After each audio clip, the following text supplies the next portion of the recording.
ya. Oke, silakan. Baik, bismillahirrahmanirrahim. Assalamualaikum warahmatullahi wabarakatuh. Waalaikumsalam warahmatullahi wabarakatuh. Baik, izin para bunda, saya menggantikan Bu Neng sementara karena memang beliau tengah dalam masalah padam listrik, jadi mungkin belum bisa bergabung bersama kita pada siang hari ini. Baik, mungkin untuk mempersingkat waktu juga ya Bu Elvi, karena sudah jam 2.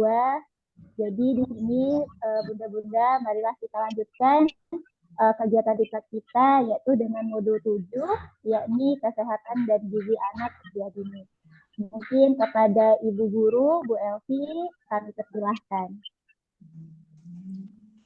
Terima kasih untuk Bu Agi sudah membantu ya menggantikan tugas admin kelas kita. Bismillahirrahmanirrahim. Assalamualaikum warahmatullahi wabarakatuh. Waalaikumsalam warahmatullahi wabarakatuh. Alhamdulillah wa syukurillah, asyhadu an la ilaha illallah wa asyhadu anna Muhammadar Rasulullah. Allahumma sholli ala sayidina Muhammad wa ala ali sayidina Muhammad. Yang paling saya sayangi nih peserta-peserta hebat dari Kabupaten Inhu. Alhamdulillah ya kita bisa berjumpa kembali hari ini setelah kita libur kemarin. Tetapi kita berharap juga mudah-mudahan Ibu admin kelas kita, Bu Neng bisa segera lampunya hidup ya supaya bisa bergabung dengan kita bersama di sini. Ucapan terima kasih saya ucapkan nih kepada bunda-bunda ya sudah duluan masuk tadi ke roomnya. Setia menunggu gitu. Saya ucapkan terima kasih. Mudah-mudahan semangatnya nih ya menghantarkan teman-teman nih bunda-bunda sampai ke penghujung kegiatan kita ini. Dua hari lagi ya, 2 hari lagi kita akan selesai nih modulnya. Ini udah 7, 8, 9. Maka selesailah bunda-bunda nih setiap hari Zoom-nya gitu. Barulah dilanjutkan dengan tugas mandiri di lembaga masing-masing. Ini tidak akan mengganggu pekerjaan kita, sebab ini sambil mengajar kita juga sudah melaksanakan tugas mandiri kita. Mudah-mudahan kita semuanya diberikan kesehatan ya Bunda, supaya bisa menyelesaikan selama 1 bulan besok tugas mandirinya dan mendapatkan sertifikat diklat dasarnya. Karena sertifikat diklat dasarnya sangat berguna, apalagi bagi ini yang belum kuliah ya. Kalau yang belum kuliah ini bisa untuk 2 semesternya hilang. Besok langsung ke semester 3. Demikian untuk kegunaan dari sertifikat diklat dasar kita ini. Oke teman-teman, sebelum kita mulai, saya harapkan buka dulu kameranya semua. Kita ambil dokumentasi untuk pembukaan dulu ya. Silakan ini ya, keluarkan gambar hatinya seperti biasa dengan penuh semangat kita nih. Oke. Kita foto bersama dulu ya Bunda. Yang belum buka kamera, silakan dulu buka kameranya Ibu Tri, Bu Yesi. Oke, Bu Yesi sudah. Ibu Ci, tadi lagi acara ya. Ibu Ci, Ibu Fitria, Ade. Oke, kita silakan dulu Bu Fatimah, terima kasih. Ibu Lis Martin, kemudian ada Fitria. Dimohon buka dulu kameranya saat kita mengambil dokumentasi. Oke teman-teman, mana hatinya? Keluarkan lagi hatinya, nggak mau lama-lama nih muncul. Oke, 1, 2, 3. Oke, saya akan langsung kirim ke grup kita.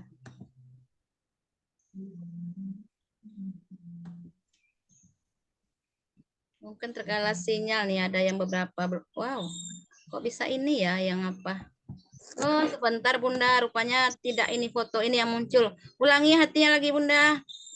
Tersalah saya. Oke, 1, 2, 3. Kenapa nih wajah saya nih Bunda goyang-goyang? Bentar, saya diamkan dulu. Tuh. Oke, ulangi lagi. 1, 2. Oke. Banyak halangan nih Bun. Ini tidak jadi. Saya kirim ulang. Ini baru nampak wajahnya.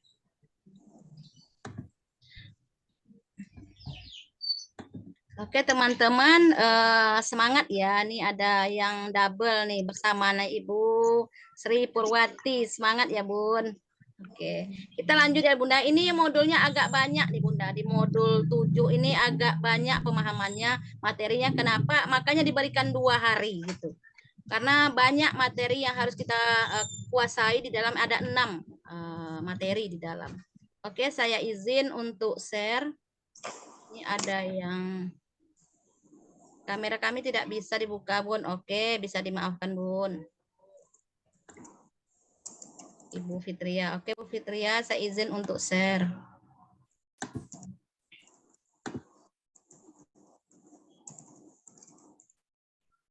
Oke, teman-teman, kita mulai. Saya izin untuk memulai materi kita pada hari ini, modul 7.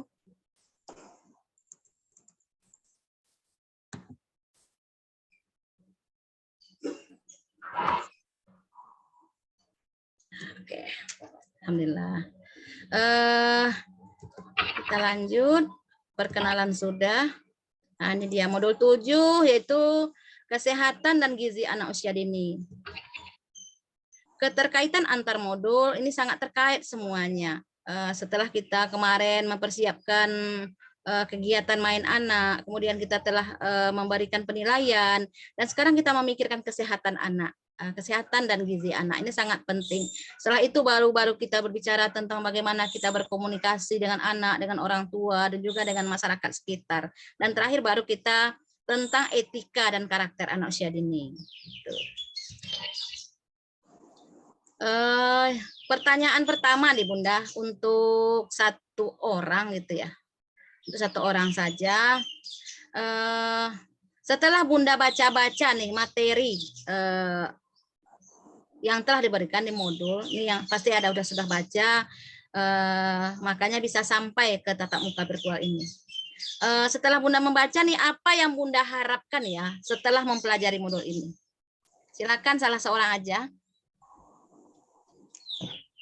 Raise hand, silakan. Apa yang Bunda nih ya, apa yang Bunda harapkan ya setelah mempelajari modul ini? Silakan Bunda. Setelah dibaca-baca nih, ini adalah modul kesehatan dan gizi. Apa yang rasanya? Oke, silakan Ibu Agi. Baik Bunda, izin menjawab. Setelah apa yang saya harapkan setelah mempelajari modul ini, yang pertama mungkin untuk semakin membuat TK saya semakin berkualitas, itu salah satunya dari materi kesehatan dan gizi anak usia dini tentu saja akan lebih memperhatikan lagi kesehatan gizi pada anak didik kami di sekolah. Dan terus yang kedua yang dapat saya pelajari dari modul ini, bagaimana tata cara mengatasi anak dalam kecelakaan saat bermain, Bunda. Terus selanjutnya juga kami juga mendapatkan bagaimana caranya memperhatikan kesehatan gizi kepada anak yang berkebutuhan khusus juga. Mungkin itu saja Bunda. Oke, terima kasih Bu Agi ya. Ini hanya sekedar intermezzo ya, berarti Bu Agi ini sudah membaca modul gitu ya. Sudah melihat modul. Ada lagi yang mau mengeluarkan suaranya tentang modul ini? Mana tadi nih? Ini suaranya Bu Wanti, silakan. Ya, Bu Sri. Ya, ini Bu Desi, Bu. Oh, Bu Desi. Oh, dia berdua ya, satu Sri Iya. Purwanti. Oke, Karena Bu HP-nya Desi. yang satu lagi Nggak apa-apa, nggak ada apa-apa. masalah, Bu. Jadi Bu Desi nih ya, silakan Bu Ya. Desi.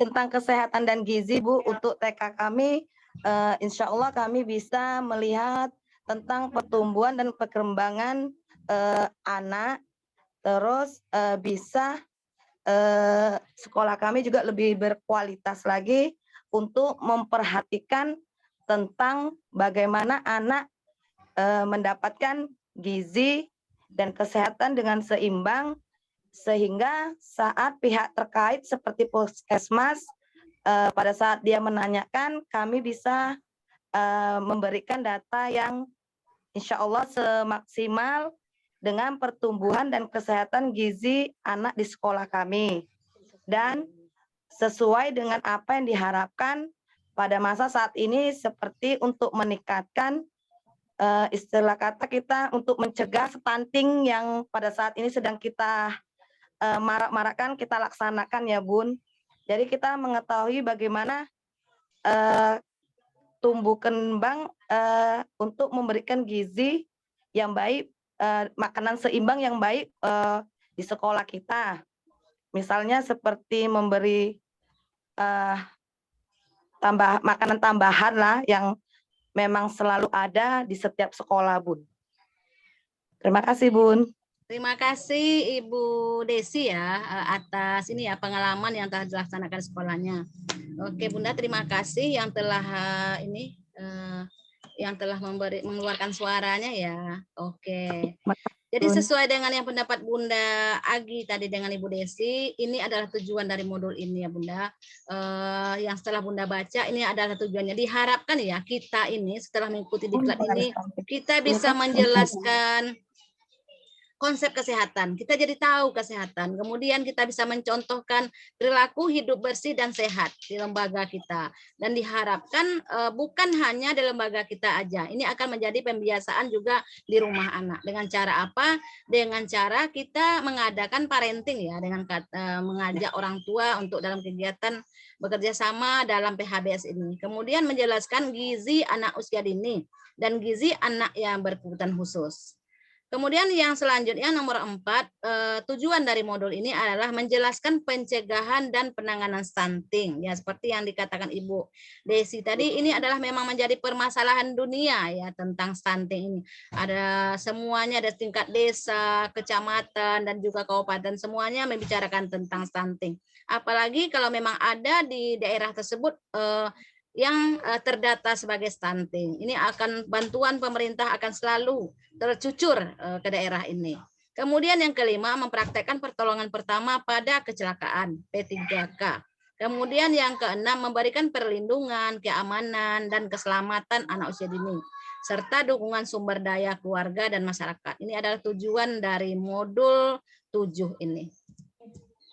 Oke Bunda, sebelum kita lanjutkan ya ke 6 materi tadi, ada baiknya kita nyanyi bersama dulu. Refreshkan dulu pemikiran kita supaya kita bisa menerima nih agak banyak nih modulnya. Biasanya tidak terlalu banyak ini ya. Ini akan banyak.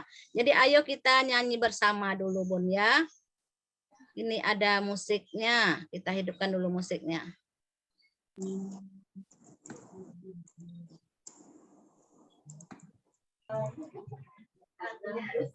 Ayo, 6 sih sehat. Ayo senam. Dia udah nyanyi sendiri rupanya tadi Bun. Sebentar.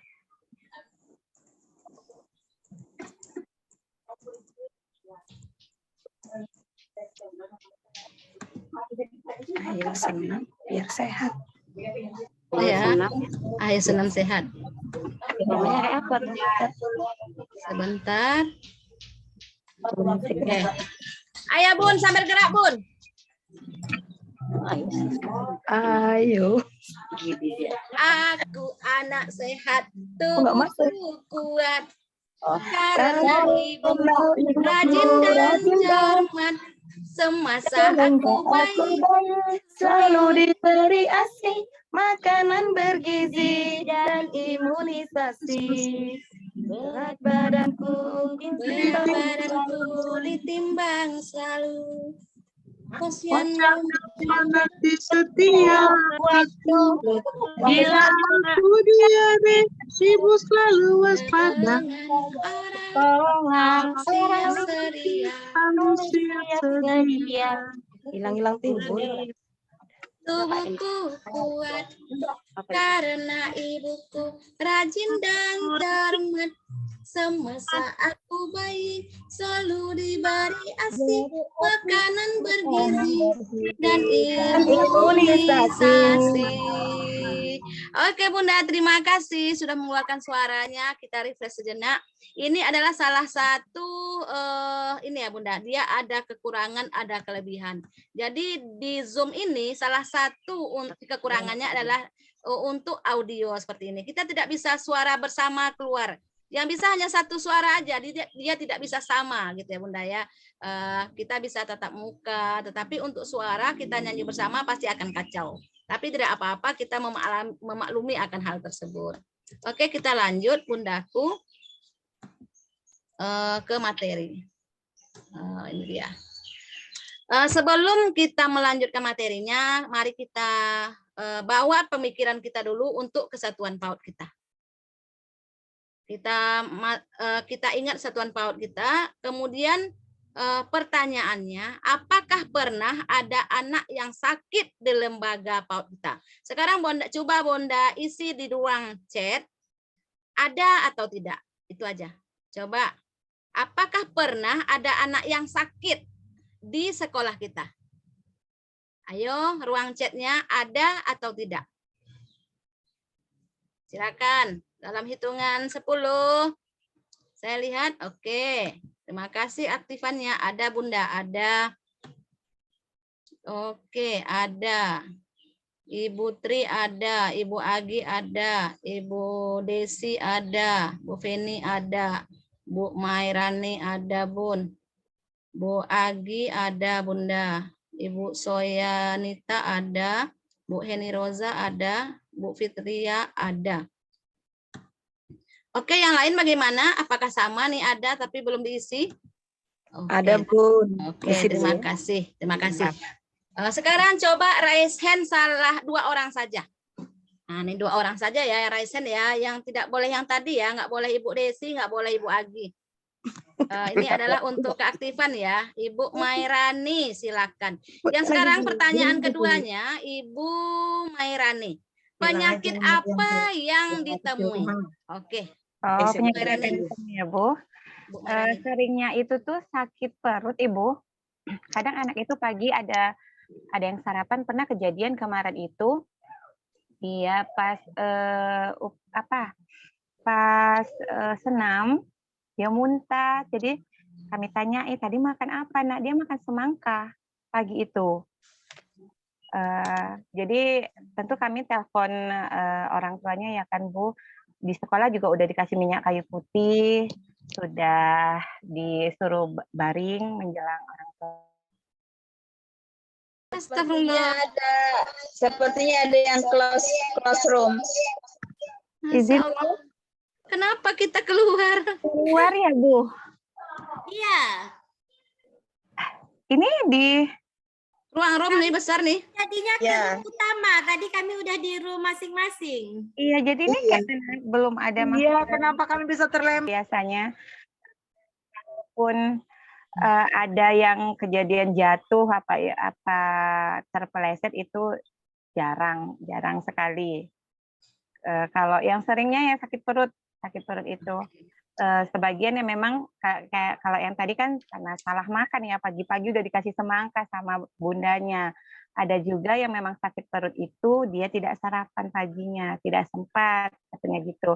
Karena kita kan bertanya sama anak itu kan nggak bisa bohong ya Bunda ya. Kadang Bunda tadi nggak sarapan, bundanya belum selesai masak, ada yang seperti itu. Tapi biasanya itu emang sakit perut sih Bun, kalau pagi. Terima kasih Bu Mairani. Jadi intinya permasalahan kesehatan yang pernah terjadi ya di lembaga Ibu adalah ini ya, sakit perut ya, Bu, muntah-muntah ya. Jadi bagaimana cara kita menyikapinya, tindak lanjut kita di sekolah tadi seperti Ibu katakan, Ibu membawa anak ke ruang kantor ya Bu ya, ada tempatnya, kemudian dibaringkan, ada ruangnya ya Bu ya, kemudian diberi kayu putih. Setelah itu ada ruangnya apa ya? Ya, ada UKS-nya Bu, ada ruang UKS-nya, mantap. Oke Bu ya. Itu adalah bagaimana kita ini ya, tindak lanjut kita tentang kendala yang dihadapi di lembaga kita, tentang anak yang sakit tadi. Kemudian kita terakhir menghubungi orang tuanya. Itu sudah salah satu langkah yang baik gitu. Terima kasih Bu Mairani. Satu orang lagi tolong raise hand selain daripada ini ya, yang sudah Bu Agi, Bu Desi, Bu Mairani, yang lain silakan. Ini tentang kendala ya yang pernah terjadi. Ini bisa terjadi tentang ini ya yang pernah Ibu hadapi, anak yang sakit tadi. Saya Bun. Apa lagi? Oke, Ibu Sri Purwanti, silakan. Ya kami sama-sama sama satu sekolah sama Bu Desi nih Bun. Oke. Kalau di sekolah kami itu ada anak orang tuanya tuh sering kali mungkin memberi dia ini sate dengan alasan gini, anaknya nggak mau makan yang lain Bun gitu, maunya sate kuah kacang gitu. Kita udah kasih pengertian ke orang tuanya supaya jangan sering dibawakan yang seperti itu gitu kan. Tapi kadang orang tuanya ini tetap bersikukuh karena anaknya tuh maunya cuma makan itu gitu Bun. Sementara setiap hari itu ya sering lah gitu ke belakang ke kamar mandi gitu kan, bolak-balik aja gitu. Jadi kadang ngapa nak perutnya sakit Bun katanya gitu. Kan Bunda udah bilang besok nggak usah bawa ini lagi gitu, bawa nasi putih aja sama ceplok telur. Kadang kan kita bilang seperti itu Bun. Iya, tapi cuman iya aja gitu. Kadang kita ngasih solusinya ke orang tuanya tuh gimana gitu Bun. Itu permasalahannya. Terus bagaimana tindak lanjut Ibu nih menghadapi permasalahan tersebut? Paling kalau dia sering BAB kayak gitu kan, sering sakit perut, paling kita kasih minyak kayu putih atau minyak telon gitu aja sih Bun. Oke. Apakah ada tindakan yang lain kepada orang tuanya Bun? Sudah Bun, kita sudah sharing ke orang tuanya, cuman mungkin gimana bilangnya ya, mungkin orang tuanya agak inilah gitu. Oke, terima kasih Bu. Ini mungkin permasalahan kita agak rumit nih ngomong ke orang tuanya seperti itu. Jadi caranya mungkin Ibu buat kegiatan setting. Nanti kita mengundang dari kesehatan ya tentang makanan.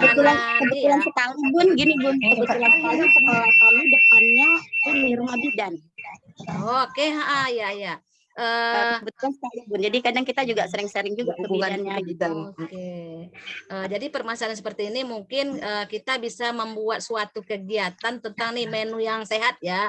Atau kita membuat beragam makanan bergizi yang bisa membangkitkan ini ya selera anak gitu ya. Jadi dengan kegiatan itu juga kita bisa menyampaikan kepada orang tua dengan secara tidak langsung. Mungkin ya gitu ya. Oke, terima kasih ya Bu Purwanti, terima kasih. Kita lanjut dulu. Ini materi kita sudah terlempar ternyata. Saya coba share kembali.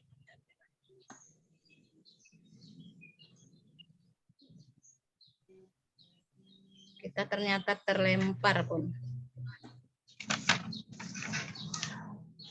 Oke, terima kasih.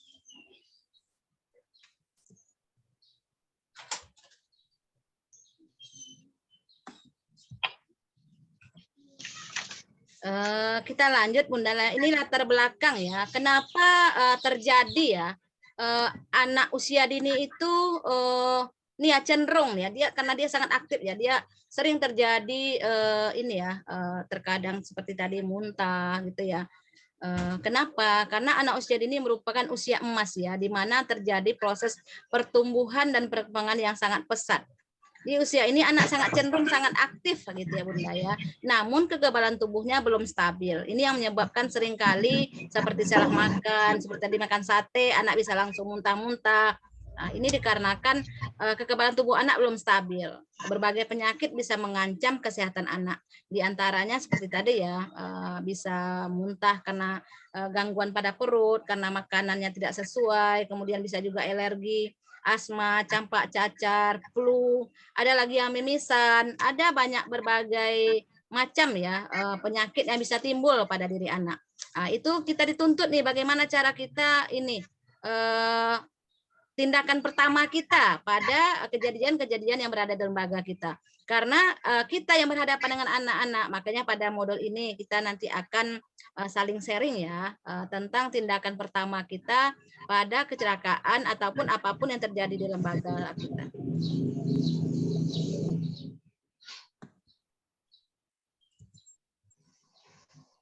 Ini tentang konsep kesehatan. Kesehatan adalah, ini modul materi pertama kita tentang kesehatan adalah keadaan sehat, baik secara fisik, mental, spiritual, maupun sosial, yang memungkinkan setiap orang untuk hidup produktif secara sosial dan ekonomis. Ini adalah konsep kesehatan.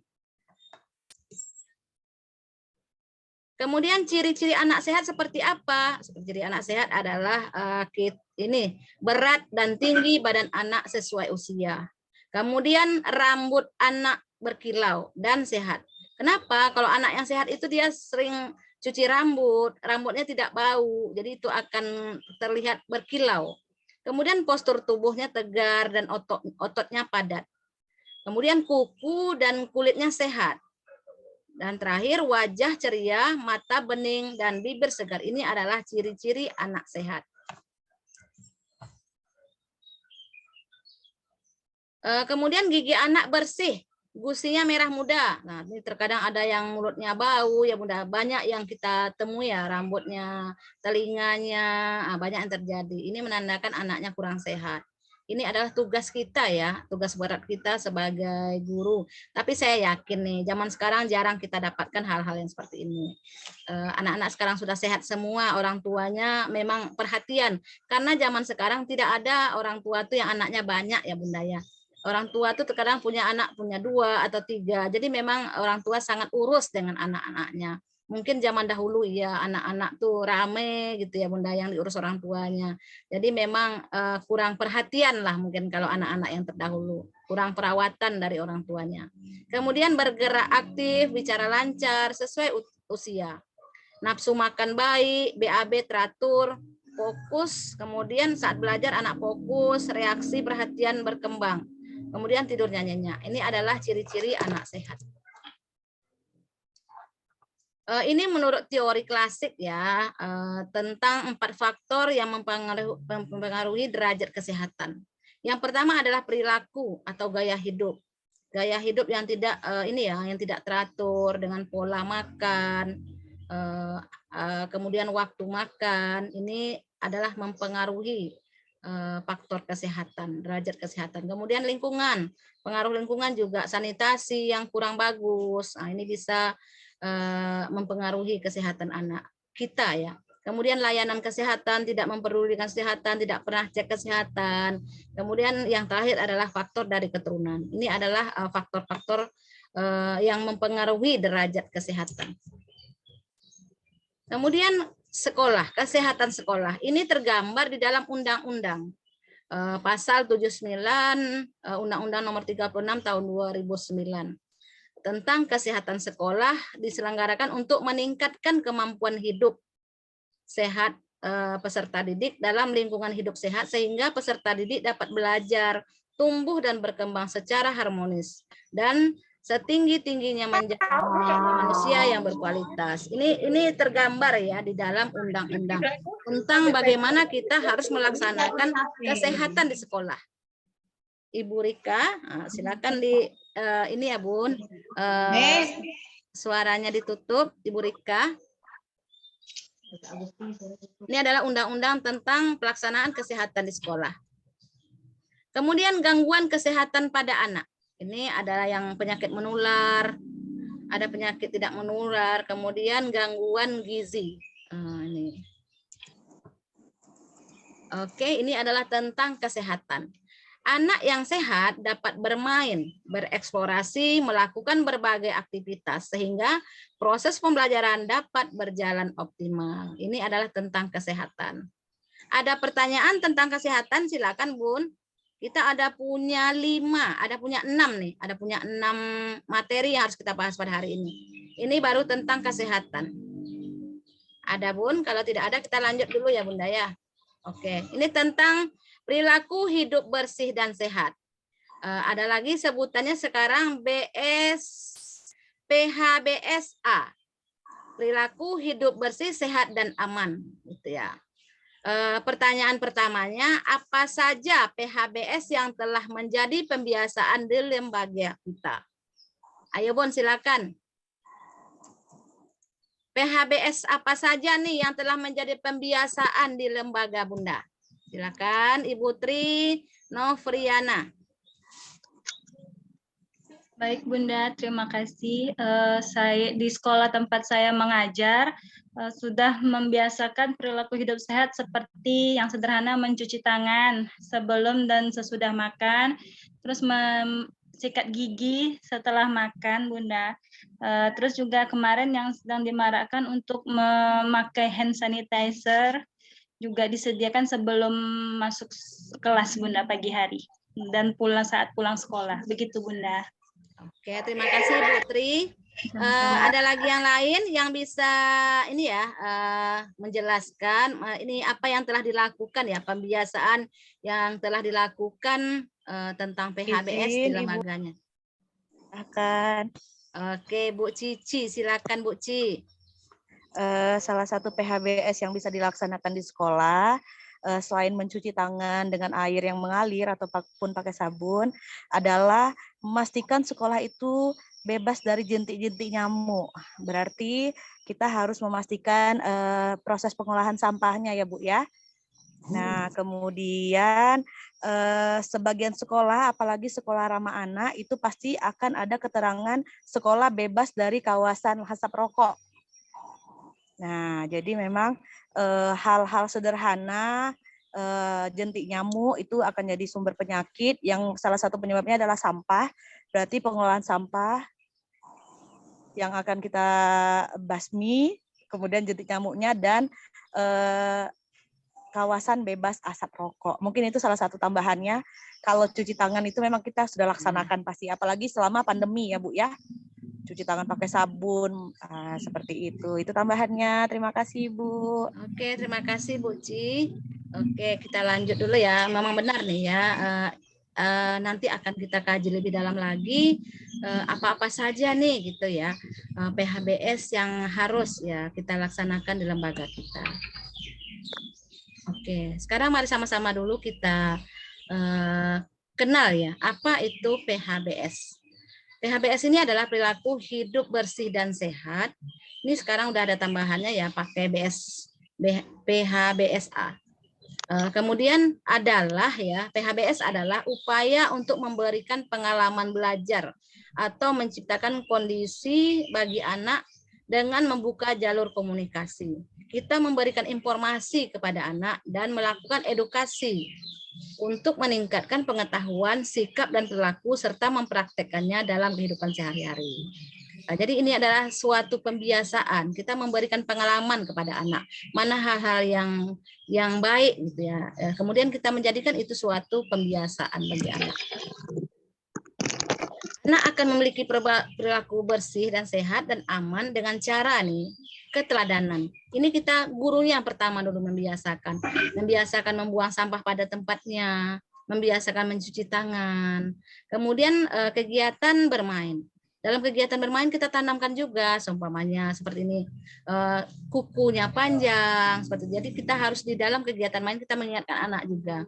Kemudian pengkondisian. Kita kondisikan untuk melakukan hal-hal untuk perilaku hidup bersih dan sehat. Kemudian suatu pembiasaan juga akan menjadi yang akan diikut anak sampai anak berada di rumah. Jadi untuk pembiasaan hidup bersih dan sehat kita tidak hanya di sekolah saja, ini akan menjadi pembiasaan juga di rumah. Kita mengingatkan anak supaya ini sinkron ya, apa yang kita laksanakan tentang kesehatan juga dilaksanakan anak di rumah. Perilaku hidup bersih dan sehat dan aman ini juga melaksanakan adaptasi pembiasaan baru. Ini telah kita laksanakan saat pandemi kemarin. Ada 6M. 6M ini apa kemarin nih Bunda? Yaitu memakai masker, kemudian mencuci tangan, menjaga jarak, menghindari kerumunan, kemudian ini ya membatasi diri untuk tidak keluar rumah, kemudian mengupayakan meminimalkan ya penyebaran COVID-19. Ini yang telah dilakukan kemarin semasa COVID-19. Kemudian apalagi dengan makan sehat dan bergizi dan seimbang. Utamakan makanan beragam dan makan lokal. Ini adalah pembiasaan PHBS. Kemudian berolahraga dan aktivitas fisik lainnya. Ini kita mengusahakan selalu mengadakan kegiatan fisik ya di luar kelas dengan kegiatan senam, kemudian juga kita mengenalkan anak kegiatan-kegiatan main tradisional, Dan juga kita memberikan kesempatan kepada anak untuk mengenal lingkungan sekitar sekolah ya. Dalam kegiatan jalan di sekitar sekolah kita, dan ini juga untuk memberikan kesempatan anak untuk mendapatkan sinar matahari pagi. Kemudian istirahat dan tidur, kemudian kebersihan diri, cuci tangan, mandi, kemudian kebersihan lingkungan. Ini adalah seperti sanitasi, kita mengajarkan anak untuk membuang sampah pada tempatnya. Kita mulai dari hal-hal yang kecil. Ini adalah 7 pesan dasar PHBS. Yang pertama adalah mencuci tangan, menggosok gigi dan memotong kuku. Kemudian mengkonsumsi makanan yang bergizi, kemudian menjaga kebersihan diri dan lingkungan, kemudian olahraga secara teratur, 5 istirahat yang cukup, 6 minum air putih dalam jumlah yang cukup, kemudian 7 mendapatkan sinar matahari pagi. Nah, sekarang nih teman-teman semua, apakah semua ini telah kita laksanakan di lembaga kita? Bun? Apakah 7 pesan dasar ini telah kita laksanakan? Ayo pendapatnya, silakan Bun. Atau ada yang belum? Seperti apa nih Bun? Silakan. Ibu Ira, silakan. Ya, Bun. Kami di sekolah sudah melakukannya, Bun. Seperti cuci tangan, menggosok gigi. Kami juga pernah sosialisasi seperti menggosok gigi, memotong kuku. Itu setiap 1 minggu sekali kami periksa kuku, kaki, dan tangan anak. Setiap hari Senin selesai upacara, Bun. Terus mengkonsumsi makanan yang bergizi sudah kami lakukan. Kebetulan kami di sekolah itu makanan disediakan dari sekolah, Bun. Ada yang memasaknya gitu ya, Bun ya. Terus menjaga kebersihan diri dan lingkungan seperti mandi, BAB, BAK, dan membuang sampah juga sudah, Bun. Olahraga secara teratur setiap hari. Kami juga membawa anaknya keluar untuk berolahraga. Terus istirahat, minum air putih dalam jumlah yang cukup. Kami di dalam kelas juga menyediakan air minum jika anak yang kekurangan air minum atau yang membawa air minumnya sedikit. Kami juga menyediakannya. Terus mendapatkan sinar matahari pagi juga sudah pernah kami lakukan semua. Terima kasih Bu Ira. Ini tentang minum air putih dalam jumlah yang cukup gitu ya Bunda. Sekolah sudah menyediakan galon. Kemudian apa langkah Ibu ya untuk menerapkan minum air putih dalam jumlah yang cukup? Ini agak beda sedikit artiannya dengan dengan anak haus dia minum. Nah ini ya. Ini seperti apa penerapan pembiasaan di lembaga Ibu Ira tentang minum air putih dalam jumlah yang cukup. Nah, seperti apa nih triknya? Atau ada yang lain berpengalaman? Coba Ibu Ira dulu. Kalau kami kalau di sekolah seperti mungkin kayak gini Bun ya. Anak-anak kan memang juga membawa air minumnya dari rumah, dibekali sama orang tuanya. Terus untuk meminumnya itu kami seperti sebelum masuk itu bagi anak yang mau minum dulu persilakan minum. Terus nanti pas waktu pembelajaran dalam pembelajaran mungkin kami ada kayak peraturan atau gimana ya, kesepakatan kelas lah Ibu ya. Ada waktu-waktunya untuk minum gitu. Nanti pas waktu makan boleh minum atau sesudah waktu istirahat ada waktunya lagi tuh Bun. Oke. Apakah ini sudah ada nih tertulisnya Bun, Bu Ira? Sudah ada tertulisnya nih tentang waktu minum anak? Oh, kalau tertulis belum Bun? Oke ya. Ini untuk pengalaman kita. Atau ada yang lain berpengalaman ini silakan untuk tentang minum ini.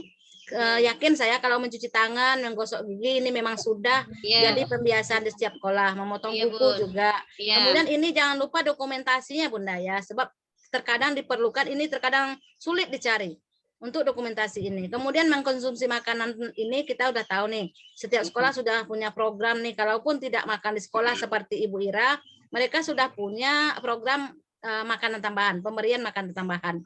Kemudian untuk menjaga kebersihan diri, ini sudah ada toilet training.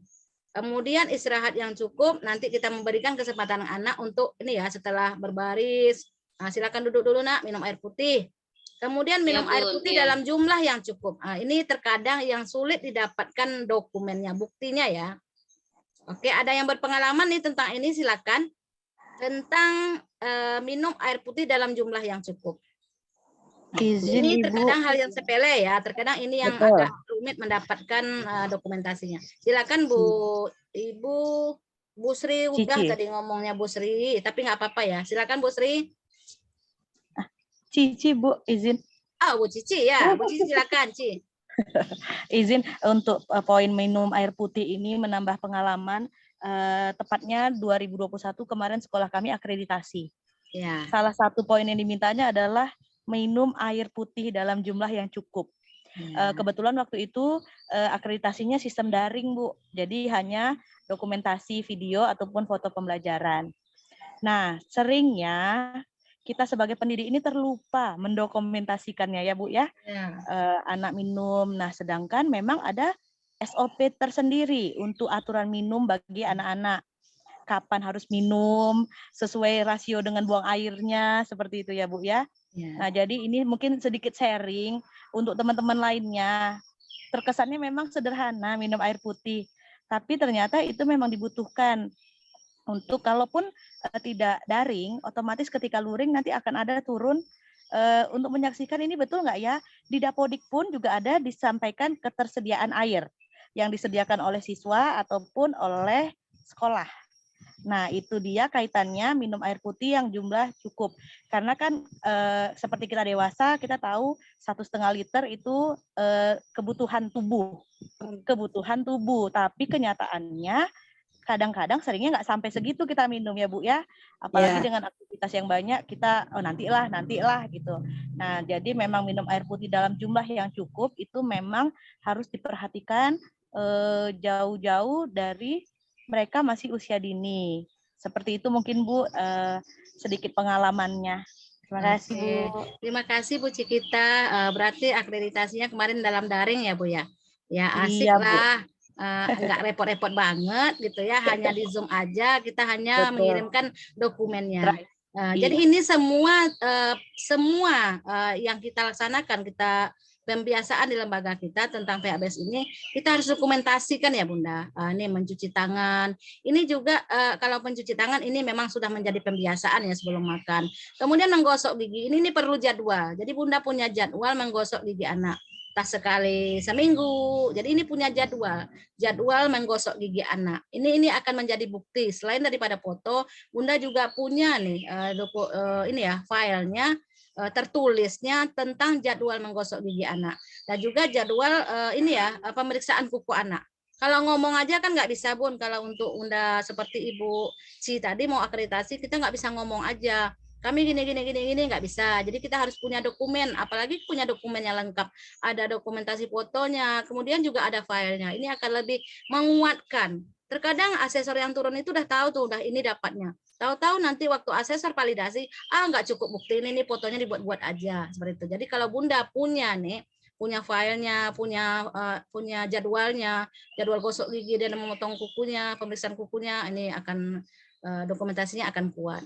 Kemudian mengkonsumsi makanan tambahan juga. Bunda punya ini ya, kita memberikan makanan tambahan, kita punya ini ya buku makanan tambahan. Jadi apa menu kita di bulan itu, kemudian kapan dilaksanakan, kemudian ini makan tambahannya sumber dananya dari mana? Sumbernya dari BOP atau nih bantuan dari Ibu PKK. Jadi itu ada bukunya. Jadi waktu diperlukan, Bunda sudah punya dokumentasi, foto dan juga ada dokumentasi bukunya.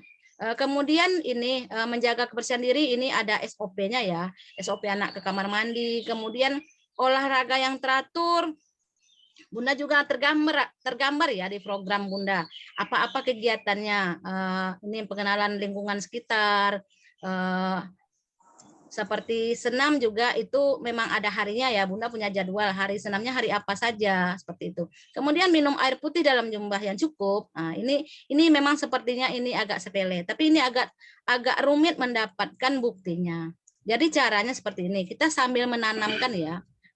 Kita menanamkan ini ya mandiri kepada anak. Jadi saat anak datang, anak menaruhkan sepatunya ke tempat sepatu, kemudian menaruhkan tasnya ke tempat tas, kerak tas. Kemudian kita menyediakan satu tempat ya Bunda, satu tempat untuk meja, tempat air minum anak. Jadi anak silakan mengeluarkan, ini ya ditambah mandirinya, mengeluarkan air minumnya, kemudian anak menaruhkan ke tempat meja yang telah disediakan, gitu ya, di dalam kelasnya. Jadi kita hanya mengingatkan saja. Setelah kita senam, silakan minum nak. Apalagi nih di tempat minumnya ada namanya. Kita di situ sudah menanamkan literasi juga, ada di tempat minum anaknya. Sudah mengenalkan keaksaraan di tempat minum anak. Kemudian nih setelah kita pembukaan, silakan minum nak. Jadi guru memberikan kesempatan kepada anak untuk minum. Apalagi nih lebih kerennya kalau ada jadwal piket mengingatkan untuk minum air putih untuk anak. Ini lebih keren lagi nih, bukti untuk memberikan minum air putih dengan jumlah yang cukup nih. Kemudian yang menambah tadi itu ada galon gitu ya. Kalau ada galon saja itu tidak memberatkan untuk ini ya, bahwasanya di Lembaga Bunda telah menerapkan minum air putih dengan jumlah yang cukup. Jadi ini ada dokumentasinya. Ini ada tempat minum anak. Nah, di situ juga ya di tempat minum anak ada tulisannya tempat minum anak gitu. Jadi keaksaraannya muncul di situ.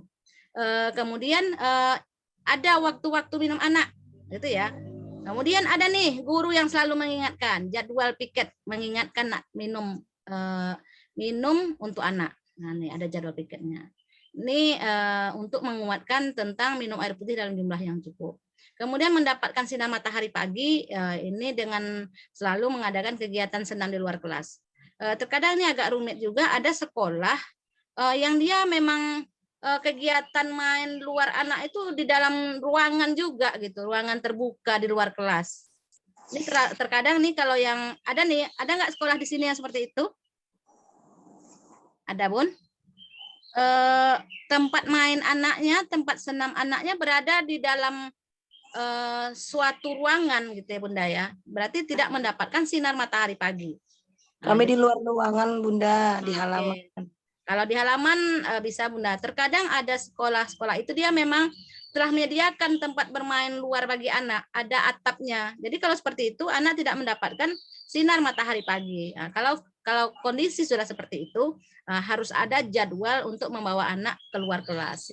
Harus ada jadwal untuk mengajak anak berjalan-jalan ya di luar kelas gitu. Jadi entah sekali seminggu, Bunda harus membuatkan jadwal supaya dalam pelaksanaan perilaku hidup bersih dan sehat untuk mendapatkan sinar matahari pagi telah Bunda laksanakan. Oke, silakan yang mau pertanyaan atau pendapat atau yang ini ya berbagi pengalaman silakan Bun. Ada tentang ini, tentang 7 pesan dasar ini? Ada Bun? Enggak ada. Kalau enggak ada kita lanjut dulu ya.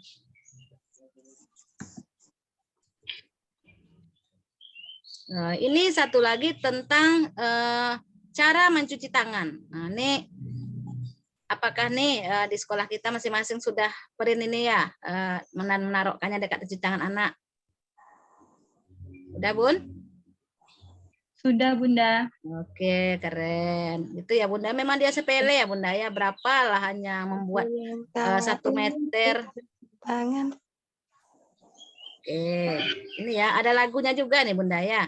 Jadi kita tempel ini ya. Anak-anak kan nggak bisa membaca dia Bun. Jadi ini kita terbiasa nih. Ini salah satu juga ini cara kita mempromosikan ya bagaimana cara mencuci tangan yang baik nih. Kita taruh nih di dekat tempat mencuci tangan untuk anak-anak kita. Kemudian kita pastikan juga apakah nih ya tempat cuci tangannya sudah sesuai dengan jumlah anak kita. Coba salah seorang dulu.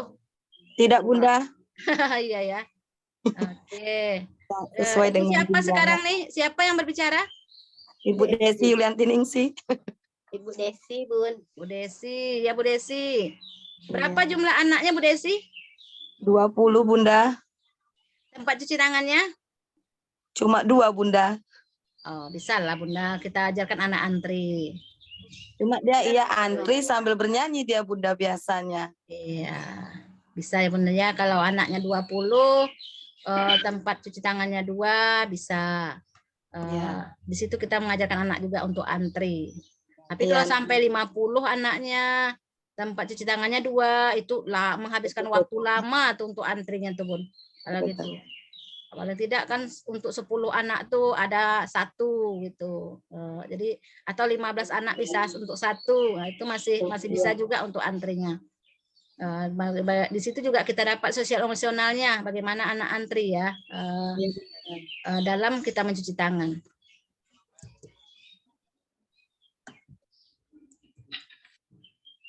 Oke, selamat mempraktekkan ya PHBS di lembaga kita masing-masing. Ada pertanyaan tentang PHBS, Bun? Ada pertanyaan tentang PHBS, silakan. Nih, udah semuanya sudah menerapkannya di lembaga masing-masing nih. Makanya tidak ada pertanyaan nih. Oke, kita lanjut ya, Bun. Nah, ini kita sampai ke gizi. Materi kita yang ketiga adalah gizi. Zat senyawa. Gizi adalah, ayo baca Bu. Siapa yang mau baca tadi? Separuh sampai di sini. Silakan Ibu, apa yang baca tadi tuh? Bu Desi, Bun. Nah, coba Bu Nengsi. Gizi adalah zat atau senyawa yang terdapat dalam panganan yang terdiri atas karbonhidrat, protein, lemak, vitamin, mineral, serat, air, dan komponen lain yang bermanfaat bagi pertumbuhan dan kesehatan manusia terdapat dalam Undang-Undang Nomor 18 Tahun 12 tentang Pangan. Oke, ini ya. Jadi makanan yang bergizi itu harus ada yang mengandung pertama nih karbohidrat, gitu ya. Ada proteinnya, lemaknya, vitaminnya. Kalau dulu namanya 4 sehat 5 sempurna. Sekarang ada yang tahu apa namanya? Ayo. Ada yang tahu apa namanya?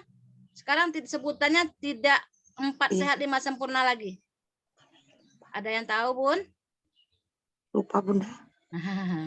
Pastilah ada yang tahu nih. Ayo yang ikut stunting. Yang ikut stunting nih. B2SA. Belum. Itu makanan karbohidrat. Itu makanannya. Oke, Bunda. Kalau belum, namanya sekarang isi piringku. Jadi di dalam piringku harus ada karbohidratnya, ada proteinnya, ada lemaknya, ada vitaminnya, mineral, serat, air, dan komponen lainnya. Nah, ini yang diharapkan dalam piring anak. Bagaimana nih caranya supaya ini ya anak mau makan seperti itu. Nah, inilah diperlukan kita membuat kegiatan di sekolah bersama orang tua tentang menu-menu ini ya menu yang bisa menarik minat anak. Nah, seperti itu ya. Ini trik kita bagaimana supaya anak mau makan. Terkadang ada nih yang nggak mau dia makan ikan gitu ya. Jadi bagaimana caranya kita mengolah ikan tersebut supaya menjadi yang disukai anak ya. Kita buat nuggetnya seperti itu ya. Jadi kita buatkan macam-macamnya. Nah, seperti itu, seperti tempe. Bagaimana kita membuat nasinya. Jadi ini enak sekali nih Bun, seru sekali nih. Kalau ada di sekolah kita mengundang salah seorang narasumber ya dari kesehatan tentang kegiatan membuat beragam makanan yang untuk anak tersebut. Nah, gitu. Kemudian zat gizi merupakan zat kimia yang terdapat dalam makanan yang diperlukan manusia untuk memelihara dan meningkatkan kesehatan. Hingga saat ini dikenal kurang lebih 45 jenis zat gizi. Dan sejak lahir tahun 1980-an dikelompokkan keadaan zat gizi makro, yaitu zat gizi sumber energi berupa karbohidrat. Ya, ini ada di dalam Suparyasa 2004 ini pendapatnya. Kalau yang di atas ini adalah ini tentang dari Undang-Undang Nomor 18 tentang pangan. Kemudian makanan bergizi dan seimbang. Yang seperti kita bicarakan tadi adalah di dalam makanan tersebut harus ada karbohidratnya, yaitu sumber energi ya. Ini yang membuat energi bagi anak kita. Ini terdapat pada tepung dan juga zat gula. Kemudian ada lemak. Lemak ini adalah sebagai sumber energi juga. sumber energi juga, yaitu lemak nabati dan hewani. Selanjutnya ada proteinnya. Protein ini adalah zat pembangun, yaitu terdapat pada protein hewan dan nabati. Kemudian air, ini ya, kebutuhan air bagi anak 2 sampai 2,5 liter per hari. Nah, ini ya, memenuhi kebutuhan oksigen, supaya bisa memenuhi kebutuhan oksigen. Ini yang harus kita, ini adalah tugas dari kita ya, di lembaga sekolah kita, untuk selalu mengingatkan anak. Makanya Kemendikbud tuh memberikan standar dalam penilaian akreditasi. Kalau sudah menjadi standar, itu berarti harus kita terapkan di lembaga kita. Nah, salah satu adalah memberikan minum air putih dalam jumlah yang cukup, kemudian memberikan sinar matahari pagi, kesempatan kepada anak untuk mendapatkan sinar matahari pagi. Nah, itu kenapa? Karena memang itu yang harus didapat anak. Kemudian kita memberikan vitamin. Nah, vitamin ini terdapat, vitamin ini adalah gunanya proses regulasi dan metabolisme tubuh. Nah, ini untuk menjaga kekebalan tubuh anak ya, di vitamin. Ini terdapat dalam sayuran dan buah-buahan. Kemudian mineral. Proses regulasi dan metabolisme tubuh. Ini untuk kekebalan tubuh kita terdapat pada sayur dan buah-buahan. Ini berarti vitamin dan mineral ini terdapat di dalam sayur ya Bunda ya. Oke, ini adalah kebutuhan minum anak 2 sampai 2,5 liter per hari.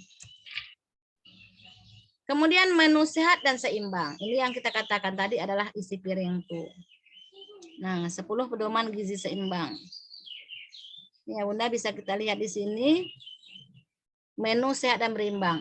Jadi untuk menu sehat ini lebih bagus nih kita ajak nih yang dari gizi di puskesmas yang terdekat atau ibu bidannya, ini akan lebih seru lagi.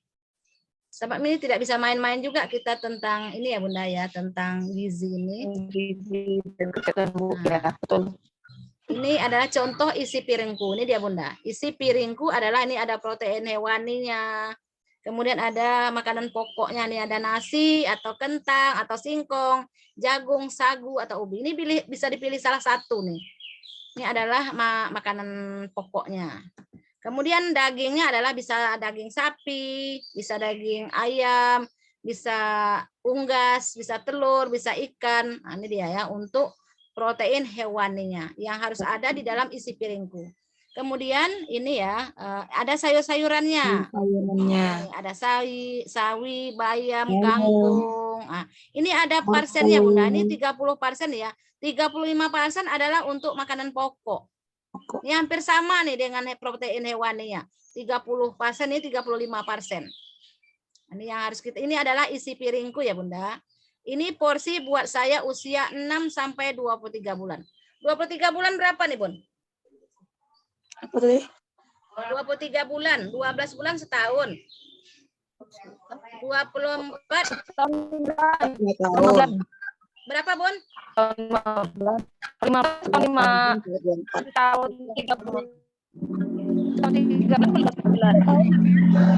23 bulan, 12 bulan 1 tahun, 24 2 tahun. 2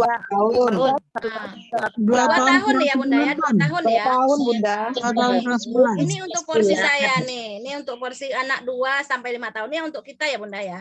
Ini untuk anak TK kita, 2 tahun sampai 5 tahun. Ini dia isi piringnya. Ini contoh isi piringku untuk ini ya, di bawah 5 tahun. Ini lauk pauknya sama juga dengan yang tadi Bunda. 35% juga harus makanan pokok yang terdapat pada nasi, kentang, singkong. Jadi kalau ada anak nih, anak-anak kita, anak di sekolah kita, jadi orang tuanya mengatakan bahwasanya anaknya mau makan kentang terus ya. Nah, itu tidak boleh kentang saja yang mengenyangkan anak tersebut, sebab harus lengkap ya, harus ada juga lauk pauknya gitu ya. Tidak bisa dia memakan makanan pokok saja. Jadi ini harus lengkap ya, ada ketiga-tiganya. Ada parsennya di sini, ada makanan pokoknya, ada lauk pauknya, dan juga ada sayur-sayur dan buah-buahannya di sini. Ini ada isi piringku.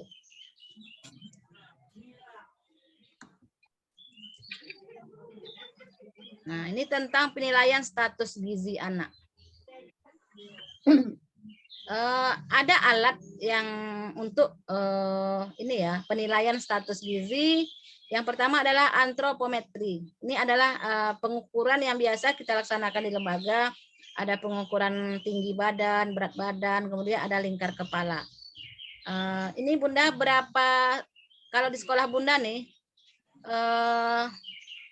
melaksanakan ini ya, penimbangan berat dan tinggi badan anak.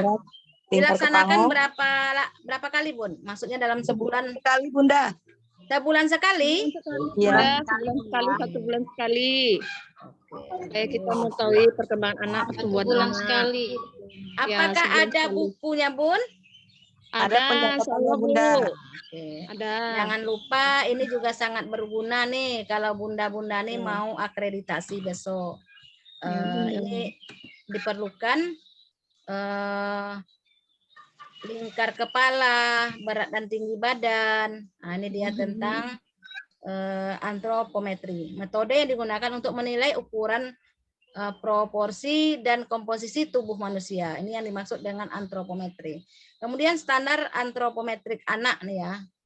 Ini kumpulan data tentang ukuran, proporsi, komposisi tubuh sebagai rujukan untuk menilai status gizi dan tren pertumbuhan anak.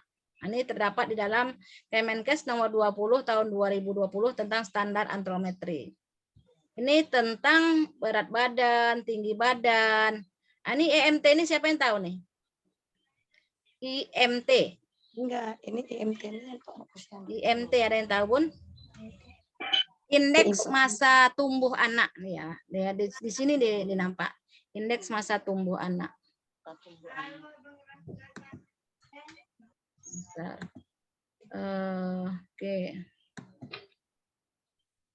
Kemudian KMS ya Bunda, kemudian KIA. Ini yang kita perlukan. Kenapa nih ya kita memerlukan ini? Pertama anak masuk sekolah kita minta ini ya apa namanya yang dari lahir itu Bunda, KIA Bunda. Iya tuh kartu Oke, kenapa kita meminta itu? Biar kita bisa memantau nih riwayat kesehatan anak. Supaya kita tahu ya, ini rupanya anak ini pernah dia kena penyakit ini ya, step gitu ya. Nah, jadi selama kita berada di lembaga kita harus tahu kenapa nanti kalau kita membawa anaknya berpanasan gitu, anaknya bisa sakit gitu. Jadi kita harus tahu riwayat kesehatan anak. Kemudian ini juga berguna nih besok kalau semuanya Bunda mau akreditasi nih sangat dibutuhkan nih. Apa alat yang Bunda gunakan nih untuk nih ya memantau tumbuh kembang anak. Nah, nih bisa menggunakan yang lain juga, tidak hanya KMS ini.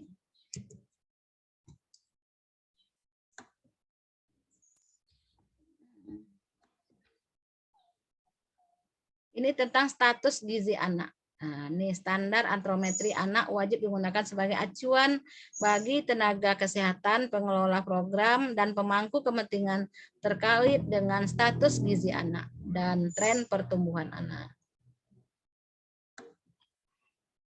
Kita lanjut aja Ibu ya, kita masih banyak materinya. Ini tentang lingkar kepala.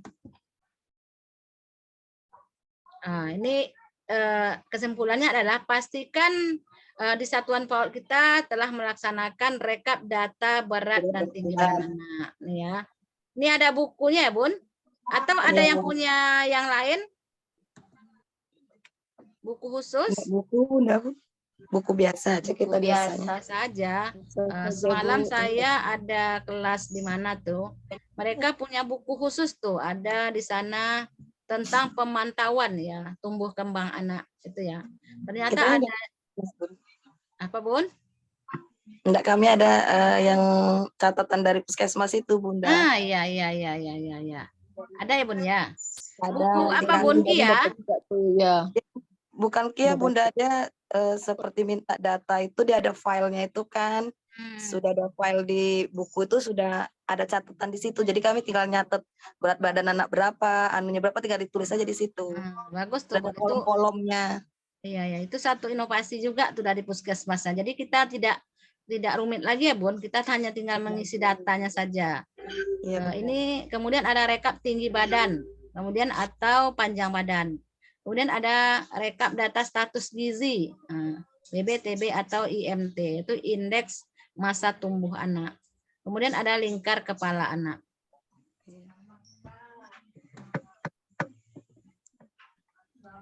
Ini tentang masalah gizi di Indonesia, ya Bun, kita baca aja. Kemudian penyebab masalah gizi ini banyak terdapat pada waktu ibu hamil. Jadi dampak jangka pendeknya adalah kematian, kesulitan, dan disabilitas. Ini adalah tentang penyebab masalah gizi, yaitu asupan makannya ya, kemudian penyakit infeksi. Ini adalah tentang penyebab gizi, masalah gizi. Penyebab masalah gizi di Indonesia. Oke. Gizi anak usia dini dan gizi anak berkebutuhan khusus. Ini kita materi baru ya Bunda. Ini pertanyaan, kenapa ya kita harus memikirkan juga tentang gizi anak berkebutuhan khusus ya di modul ini gitu. Di modul kesehatan dan gizi. Sedangkan anak berkebutuhan khusus sudah punya modul tersendiri. Ada yang bisa jawab? Nih, kenapa di modul kesehatan dan gizi kita juga membahas anak berkebutuhan khusus? Ada yang bisa jawab, Bun? Silakan. Ayo yang belum bersuara. Yesi Wulandari, Bunda, belum suara. Yesi Wulandari. Silakan Bu Desi. Yesi Wulandari. Desi 2 orang ya? Enggak tahu saya, Bun. Setonya pot kami ada tuh Bunda Yesi Wulandari, Bun. Desi ya? Tadi yang pertama bicara tadi nggak Bu Desi? Desi Yulianti Ningsi tadi Bun. Oh, Yulian Ini itulah. maksudnya teman saya Yesi Iya. Wulandari. Saya ada bersuara, Bu. Semangat ya. Oke, silakan Bu Desi Wulandari. Apa tuh? Yes, Ini ya. itu Bun, bukan Desi Bun. Wulandari. Yesi. Yesi Wulandari. Yesi, oke Yesi Bu Yesi. Yesi Maaf. Wulandari. Oke Bu Yesi, Ya, Bu. ini Bu Yesi pertanyaannya ya. Kenapa di modul gizi ini gitu ya, kita juga membahas anak berkebutuhan khusus. Nah, coba menurut pendapat Bunda, kenapa nih gitu? Ini sedangkan anak berkebutuhan khusus sudah punya modul tersendiri. Kita sudah kaji kemarin, itu panjang satu modul. Tetapi sekarang anak berkebutuhan khusus masuk juga dia di dalam modul ini. Ayo, bisa jawab Bun? Bu Yesi? Rumit nih pertanyaannya Bu Yesi. Rumit juga Bunda. Boleh dicoba, Bun? Oh enggak jadi Bu Yesi tadi ya? Boleh. Boleh dicoba, Bun? Ah, Bunda Heni tuh. Jadi Bu Yesi tadi enggak jadi ya? Enggak jadi nampaknya, Bun. Bu Yesi ini enggak jadi dia. Oke, sekarang yang raise hand dulu lah. Yang raise hand dulu. Siapa nih yang raise hand dulu? Bunda, coba boleh dicoba, Bun, jawabnya, Bun? Oke lah. Ibu apa namanya? Bu Heni? Iya, Bun. Oke, Bu Heni Rosa. Silakan Bu Heni Rosa. Fotonya masuk foto Ibu.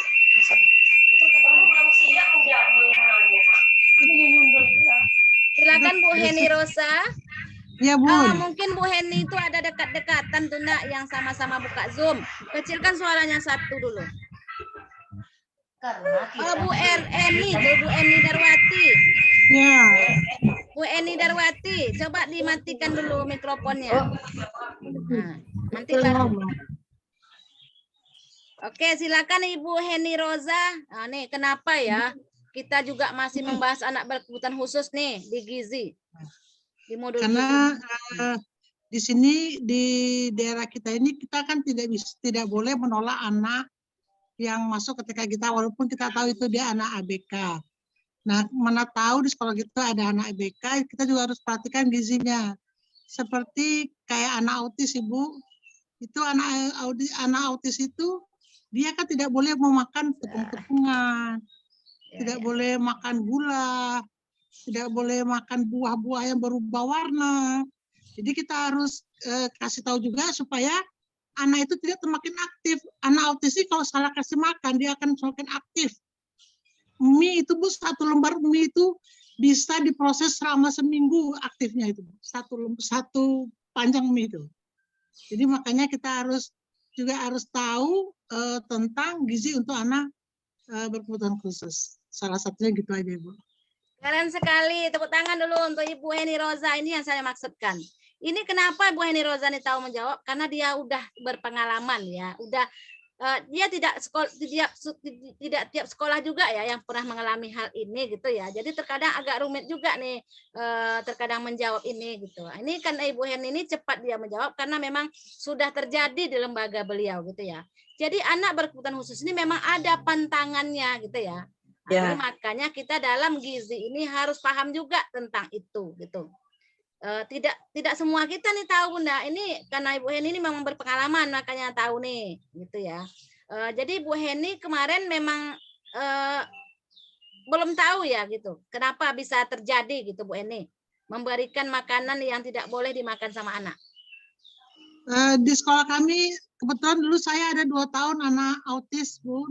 Dia 2 tahun betul-betul di kelas saya, anak autis. Jadi dia kalau dia makan coklat itu aktivitasnya akan semakin ini. Jadi kalau dia salah makan aja itu aktivitasnya akan menjadi-jadi. Jadi kita harus kasih tahu ke orang tua kalau dia nggak boleh makan ini. Jadi dan cuma memang agak susah Bunda. Kita susah mau ngapa karena anak-anak jajan itu kan banyak sekarang Bunda. Jadi memang agak susah untuk menerapkan diet untuk anak-anak autis ini Bunda. Karena dia aktif, kalau salah makan mie 1 lembar aja Bunda itu 1 minggu diproses di tubuhnya aktifnya dia itu 1 lembar mie. Bayangkan Bunda 1 lembar mie itu seminggu diproses di tubuhnya itu. Iya itu betul. Masya Allah. Ada lagi yang berpengalaman Bunda yang lain seperti ini? Ya selama udah kami juga kayak gitu Bunda. Cuma dia orang tua yang kita kasih tahu jangan membeli atau membawakan jajan seperti coklat kan karena itu memang dia nggak bisa makan nasi Bunda. Dia hanya bisa ya makan coklat kayak gitu tapi memang ya saat yang makan yang seperti coklat tuh memang apa ya memang dia aktifnya memang luar biasa tapi kami memang tidak tahu kalau istilah kata anak yang memiliki kebutuhan khusus itu terpengaruh dengan makanan yang seperti itu. Jadi dari keterangan dari Bunda Rosa tadi, disinilah kami baru memahami ada ilmunya. Oh berarti kemarin si Ali ini sering makan coklat, dia memang aktif sekali. Seperti Jessica kan seperti anak dan sini juga Bunda yang suka musik kan. Dari sini kami dapat ilmu memang Bunda. Kemarin kami memang belum memahami tentang gizi yang seimbang untuk anak ABK. Alhamdulillah ya Bu Wanti ya, kita dapat sharing nih ya dari teman-teman kita. Sebenarnya yang diharap di ruang kolaborasi itu sebenarnya seperti inilah Bunda. Gunakan ruangan kolaborasi itu untuk ini ya saling berbagi pengalaman. Jadi ini akan menjadi manfaat pula untuk teman kita yang lain gitu ya. Terima kasih ya Bu Heni sudah berbagi. Ini memang tidak semua lembaga nih yang dapat yang seperti ini ya. Memang pemerintah sekarang sudah menciptakan sekolah inklusi ya. Jadi setiap sekolah tuh wajib ya ini ya, wajib menerima gitu ya. Jadi otomatis kita nih wajib tahu, makanya diberikanlah materi seperti ini biar pengetahuan kita bertambah bahwasanya tidak semua makanan bisa dimakan sama anak yang berkebutuhan khusus. Nah, kalau untuk anak-anak boleh tambah Bun? Nah, boleh silakan. Ada buah Bun. Buah yang dibuka berubah warna itu nggak boleh Bun. Seperti apel. Apel kalau kita buka dia pertama putih, lama-lama akan berubah menjadi agak coklat. Itu nggak boleh. Itu nggak boleh. Untuk anak autis itu nggak boleh. Atau buah yang berubah warna dia tidak boleh. Ya, berarti buah-buahan juga kena ya Bun. Yang saya tahu yang banyak terjadi selama ini yang yang memberikan pendapat itu kebanyakan tepung ya, kue, roti, itu. Ya. Buah yang berubah warna nggak boleh. Oke, ya. Oke Bunda. Anak seperti itu. Kenapa Bu Sri?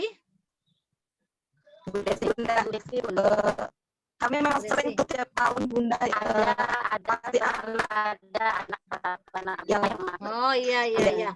Gini pertanyaan kalau untuk Bunda Sri ini ya sudah setiap tahun ada ya anak ABK di sekolahnya. Apakah itu Bunda masukkan ke dalam Dapodik, ya Bun? Masuknya datanya? Masuk Bunda. Masuk. Apakah Bunda sudah pernah terpanggil nih untuk ikut pelatihan? Untuk anak ABK kami belum pernah. Nah, itu ya Bunda ya. Sekarang ya untuk tahun ajaran baru kemarin ya, seperti sekolah saya itu ada anak satu yang memang ABK nih memang ini ya terhambat dalam bicara gitu ya. Jadi kami masukkanlah dia ke dalam Dapodik. Ini langsung kita terpanggil untuk ikut diklat dari Kemendikbud. Itu enaknya sekarang, Bun.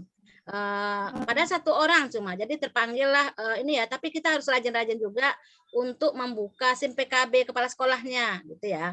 Karena ada pemberitahuan langsung di SIM PKB kita untuk memanggil, gitu ya, peserta. Dia meminta kesediaan kepala sekolah untuk ikut serta mencarikan gurunya untuk mengikuti diklat tersebut. Dia diklatnya online. Ini langsung dari Kemendikbud. Jadi kalau memang ada anak Bunda, anak-anak kita di sekolah nih ya yang ABK, silakan masukkan datanya di Dapodik. Di Dapodik itu ada tuh, kalau ABK dia kan ada. Kita pilih aja yang di mana anak kita tuh yang berkebutuhan khususnya.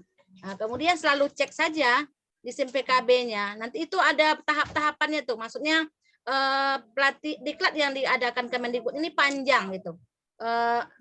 Sudah ada tahapan ini, tahap ini selanjutnya, kemudian tahap ini. Nah, tuh. Di sekolah saya kemarin ikut di tahap di awal tahun ajaran kemarin. Selama 1 bulan lebih beliau mengikuti diklat ini, tetapi itu santai saja, seperti kita saat ini juga belajarnya di LMS. Kemudian ada tatap mukanya, itu pun tatap mukanya nggak sering gitu ya Bunda ya. Seperti kita ini memang wajib nih tatap mukanya selama 9 hari 9 modul gitu ya. 1 hari tambah pembukaan. Kalau untuk diklat tersebut, diklat sekolah inklusi tersebut tidak merepotkan seperti ini, tetapi ilmunya sangat banyak ya. Kemudian kita juga dapat sertifikat dari Kemendikbud. Yang lebih kita dapat ilmu yang lebih spesifik ya tentang penanganan anak berkebutuhan khusus. Karena memang dikhususkan untuk diklat sekolah inklusi. Gitu judulnya. Oke, silakan ya kasih tahu sama kepala sekolahnya. Sekali-sekali cek tuh PKB-nya, mana tahu ada panggilan gitu ya. Kalau memang Dapodiknya sudah dimasukkan datanya. Oke, silakan. Siapa sekarang yang depan? Bunda tanya gini Bunda, apakah anak yang ABK itu saat kita daftarkan di Dapodik, apa kita bikin juga dia anak yang berkebutuhan khusus? Sewaktu kita memasukkan data anak di Dapodik itu nanti akan ada pilihannya Bunda. Waktu memasukkan data anak itu memang saat pengisian pertama memang ada itu. Jadi makanya kalau memang anak berkebutuhan khusus kita isi aja. Di dalam data anak pertama kita masukkan Bun, itu memang ada. Apakah anak ini berkebutuhan khusus, nanti ada pilihannya. Kalau tidak lewat aja, tapi terkadang kalau kita tidak melihat, kita memang terlupa mengisukan itu. Tetapi ini di data anak aja, nama anak, tempat tanggal lahir, nama orang tua, di dekat data itu. Ada di situ keberkebutuhan khususnya. Jadi kita tinggal isi saja. Nah, silakan ini ya, perbaiknya sekarang gini Bun, langsung dari Kemendikbud tuh melihat ke Dapodik kita. Nah, jadi langsung dipanggil. Kemudian satu lagi jangan lupa kepala sekolahnya cek-cek juga tuh SIM PKB-nya. Mana tahu memang sudah dipanggil gitu ya, tetapi kita tidak buka SIM PKB-nya gitu ya. Nanti kalau kepala sekolahnya membuka SIM PKB-nya akan lihat di situ panggilan untuk diklat. Nah, jadi kita tinggal menyetujui saja, akan langsung nampak data nama guru-guru kita. Kita tinggal klik saja guru mana yang kita suruh untuk mengikuti diklat tersebut. Ya, ini untuk perbaikan data Dapodik kita ya, untuk supaya mendapatkan ilmu.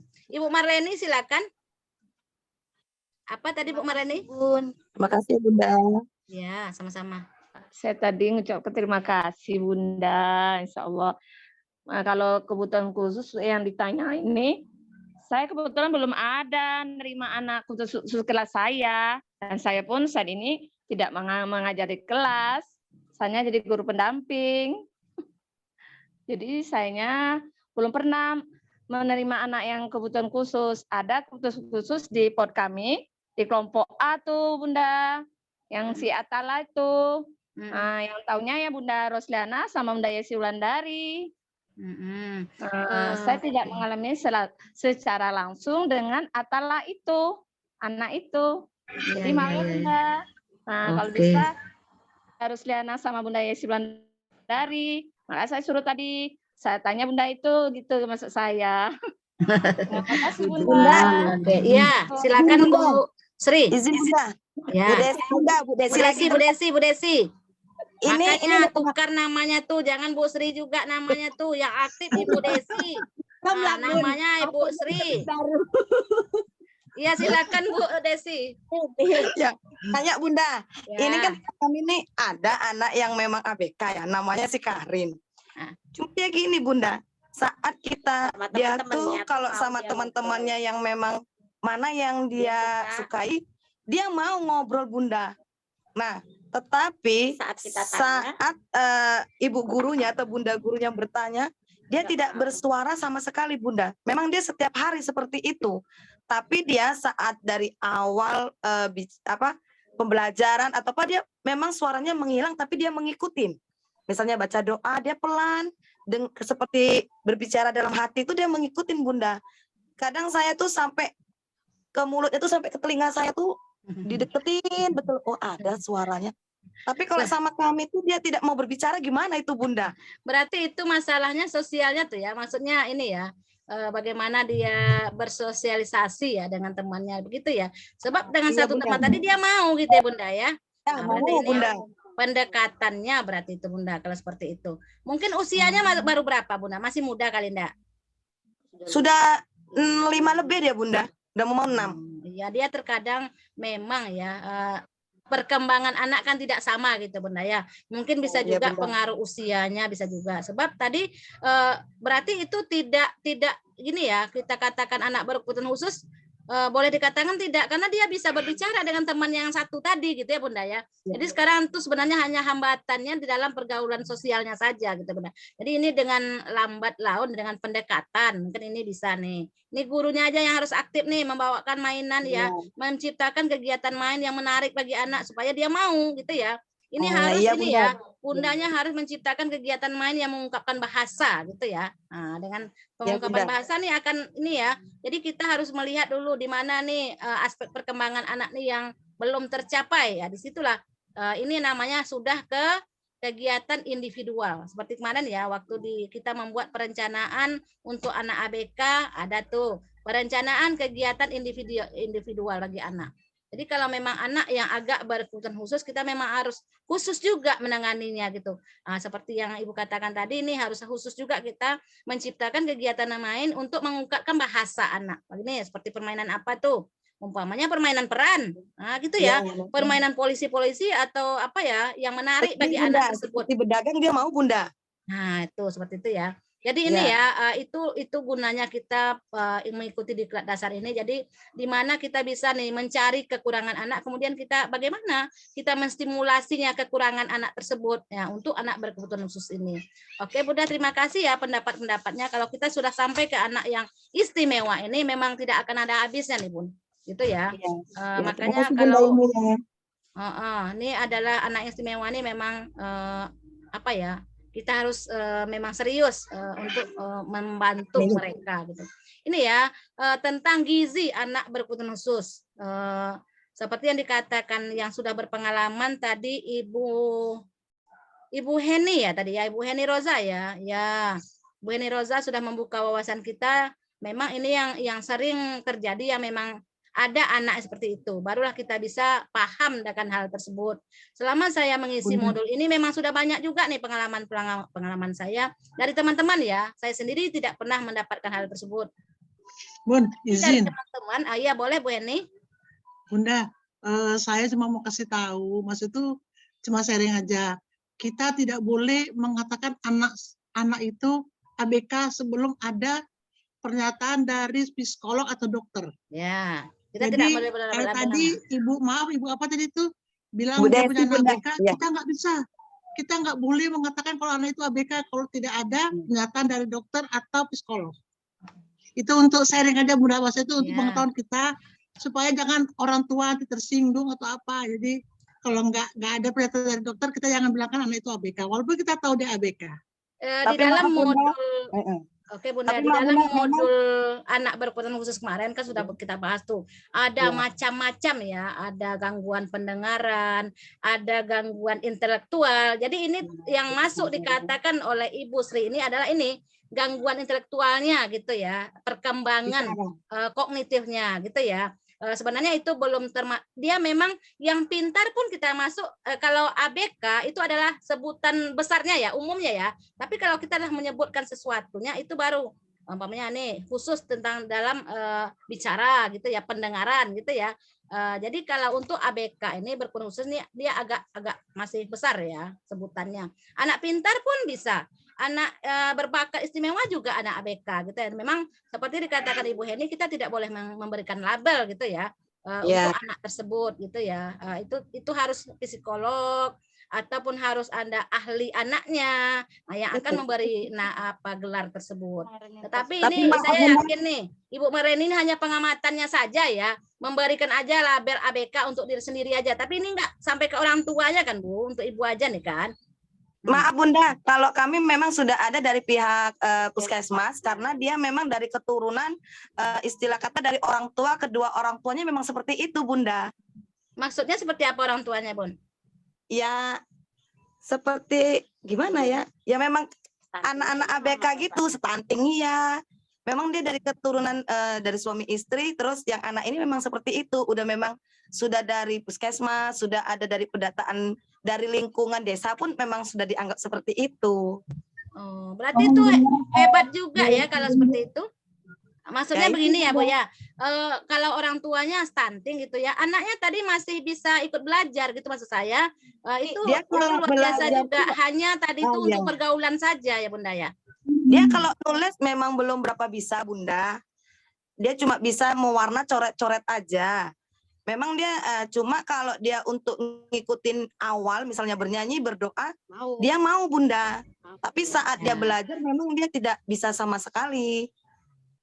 Memang kami sudah ada istilahnya kan dari puskesmas itu udah ada lah pendataan ke rumah orang tua tersebut juga sudah ada kami. Oke, berarti ini ya Bu ya, kita ambil kesimpulan dari sini, kita sudah tahu gitu ya, tapi sudah tahu ya nih seperti apa. Kita sudah tahu nih kekurangan anaknya seperti apa ya, dia kurangnya di bidang tadi sosial ya Bu ya. Jadi bagaimana secara ibu gurunya sekarang menstimulasi ya kekurangan tersebut dengan memberikan kegiatan-kegiatan main. Insya Allah nih Bunda bisa nih menanggulangi ya, bisa nih memberikan stimulasi gitu ya. Ya Allah, Ini akan menjadi pahala buat ya, Ibu Desi nih. Bersama yang lain, bagaimana kalau Bunda bisa menstimulasi anak tersebut gitu ya. Karena kita tahu jadi dia memang sudah dari puskesmasnya gitu ya, sudah terdata gitu ya, memang orang tuanya seperti itu. Tapi bagaimana nih anaknya jangan ikutan seperti itu yang dilabelkan sama orang puskesmas seperti itu ya Bunda ya. Sebab ini bisa ya, sebab ini masalahnya yang saya dengar dari Ibu tadi hanya masalah bagaimana dia bersosialisasi gitu ya. Kita bisa berdoa hanya untuk berbicara saja gitu ya, dengan berhadapan berkomunikasi dengan yang lainnya gitu ya. Oke, terima kasih ya untuk teman-teman atas pendapatnya. Ibu Agi tadi mau apa nih Bu Agi? Izin bicara Bunda, berbagi pengalaman saja Bu. Jadi seperti kasus yang Bunda Desi katakan tadi, itu juga ada salah satu anak di lembaga kami Bunda. Dan ini juga anak tidak mau berbicara dengan sembarang orang gitu, bahkan dengan bunda gurunya juga terkadang dia tidak mau berbicara. Tetapi ketika dia menemukan teman yang membuat dia nyaman, dia akan berbicara. Nah, kami tidak melabelkan anak ABK kepada dia, karena kami mengetahui bahwasannya anak ini hanya punya penghambatan di sosial dan intelektualnya saja, sosialnya saja, mohon maaf Bunda, karena setelah kami melihat dan mengamati anak ini, dia mau kok berbicara dengan teman yang dia merasa nyaman, dan kemudian kami juga mengkomunikasikan ini kepada orang tuanya, dan ternyata kami mendapatkan jawaban dari orang tuanya yang kami tidak bisa sebutkan juga kenapa anak ini seperti itu gitu. Jadi Bunda memang menyendiri saja tidak anak ABK gitu loh, karena dia secara intelektual dia bisa, walaupun dia tidak berbicara di depan kita, tetapi dia semua bisa mendapatkan mengulang kembali bahkan pelajaran di sekolah itu ketika di rumah. Dia kan cuma milih teman. Terima kasih ya Bu Agi ya pengalamannya. Jadi hendaknya ya kita di lembaga itu jadi bermanfaat untuk keluarganya. Kita bisa menstimulasi sebab kita sudah tahu ya. Kita sudah bisa nih menilai sebab mana kita sudah menilai sudah ini juga ya belajar tentang anak ABK, kemudian bagaimana kita memberikan penilaian gitu kepada anak-anak. Kemudian kita sudah tahu juga ini anak ini kurangnya di bidang ini ya pengembangan sosial emosionalnya dengan ini ya dengan bahasanya. Jadi bagaimana kita bisa menstimulasi ya agar anak tersebut bisa berangsur seperti yang kita harapkan ya. Semangat ya untuk bunda-bunda. Kita lanjut kembali nih Bunda ya. Apa yang akan Anda lakukan saat melihat anak bekal anak? Oh ini ya. Ini tentang bekal anak yang pertama ya dalam anak-anak berkebutuhan khusus kita lihat ini tentang bekal anak tersebut. Ini ya kata kuncinya adalah ini sangat penting bagi pendidik di satuan PAUD untuk memiliki pengetahuan nih ya seperti tadi ya kita punya pengetahuan ya nih anak ini kurang berbicaranya bagaimana kita menstimulasinya kemudian pengetahuan mengenai gizi juga anak usia dini sehingga makanan yang dikonsumsi anak memenuhi standar kecukupan gizi yang dibutuhkan kemudian kita juga harus tahu riwayat kesehatan anak supaya seperti kalau ada anak yang memang ada pantangannya ya jadi kita sudah tahu nih oh berarti nih anak berkebutuhan khusus ada pantangannya, nggak boleh makan mie, nggak boleh makan tepung, nggak boleh makan roti, dan juga ada tadi buah yang ada warnanya. Seperti yang sudah berpengalaman Ibu Heni Roza tadi. Terima kasih ya Ibu Heni Roza. Mudah-mudahan bermanfaat nih pengalamannya bagi yang lain. Kemudian ini ya, karena kenapa ya kita sangat memikirkan anak berkebutuhan khusus, karena memang Indonesia ini telah menandatangani ya konvensi dan membuat peraturan perundang-undangan tentang hak-hak yang menyandang disabilitas dengan menghormati dan melindungi hak anak nih ya. Mereka sudah dilindungi nih. Ada beberapa kondisi anak berkebutuhan khusus atau ABK membutuhkan pengaturan pola makan atau diet yang lebih spesifik. Ini yang kita maksudkan dengan tadi. Kalau salah makan ini anak ini akan ini ya akan beraksi dia gitu. Jadi ini makanya kita harus tahu akan hal ini. Kemudian makanan bergizi dapat menekan gejala ini ya, dapat menekan gejala fisik dan meningkatkan kesehatan anak ABK. Ini yang ini pasti ya, anak ABK harus lebih lagi kita berikan makanan bergizi gitu ya, sehingga fisiologi otak dan gangguan kesehatan yang umum akan segera membaik. Ini yang kita harapkan. Ini adalah macam-macam anak berkebutuhan khusus ya. Ini kemarin kita sekilas aja melihat. Ini sudah kita pelajari lebih dalam kemarin di dalam anak berkebutuhan khusus. Seperti ini ya. Ini ada gangguan-gangguannya. Anak dengan hambatan fisik, kemudian anak dengan hambatan perkembangan intelektual. Ini yang seperti kita katakan tadi. Aspek perkembangan sosial emosional dengan aspek perkembangan bahasanya tadi yang kurang. Kemudian anak dengan hambatan sosial emosional. Spektrum nih. Kemudian anak berbakat dan cerdas istimewa. Ada macam-macam anak berkebutuhan khusus. Ini adalah gambaran anak kurang gizi, Ini sekedar lihat saja. Nih yang banyak kita dapati seperti ini ya, anak obesitas nih. Peran kita dalam memastikan kesehatan anak adalah pertama mengamati dan memonitor kesehatan dan gizi anak. Ini dengan kegiatan pengukuran setiap bulannya. Kemudian mendukung keluarga dalam memastikan kesehatan dan gizi anak. Kemudian membangun kebiasaan perilaku hidup bersih dan sehat di lembaga kita. Hendaknya pembiasaan yang kita laksanakan di lembaga ini akan menjadi pula di rumah anak. Kemudian berjaring dengan sumber daya di masyarakat untuk mendapatkan informasi dan dukungan. Ini sangat perlu juga Bunda, kita mencari informasi tentang kesehatan anak. Seumpamanya ini dengan bidan desa, ini ada pemberian vitamin A untuk anak, kemudian ada program apalagi kesehatan yang lain. Kita mencari tahu, kita bekerja sama dengan puskesmas. Nanti kita akan mendapatkan ini ya, kunjungannya seperti ada di awal tahun orang puskesmas membuat program. Nih, cara mencuci tangan atau cara menggosok gigi yang benar. Nah, ini kita akan ini ya bekerja sama dengan puskesmasnya. Sebentar, Bun. Laptopnya habis baterai.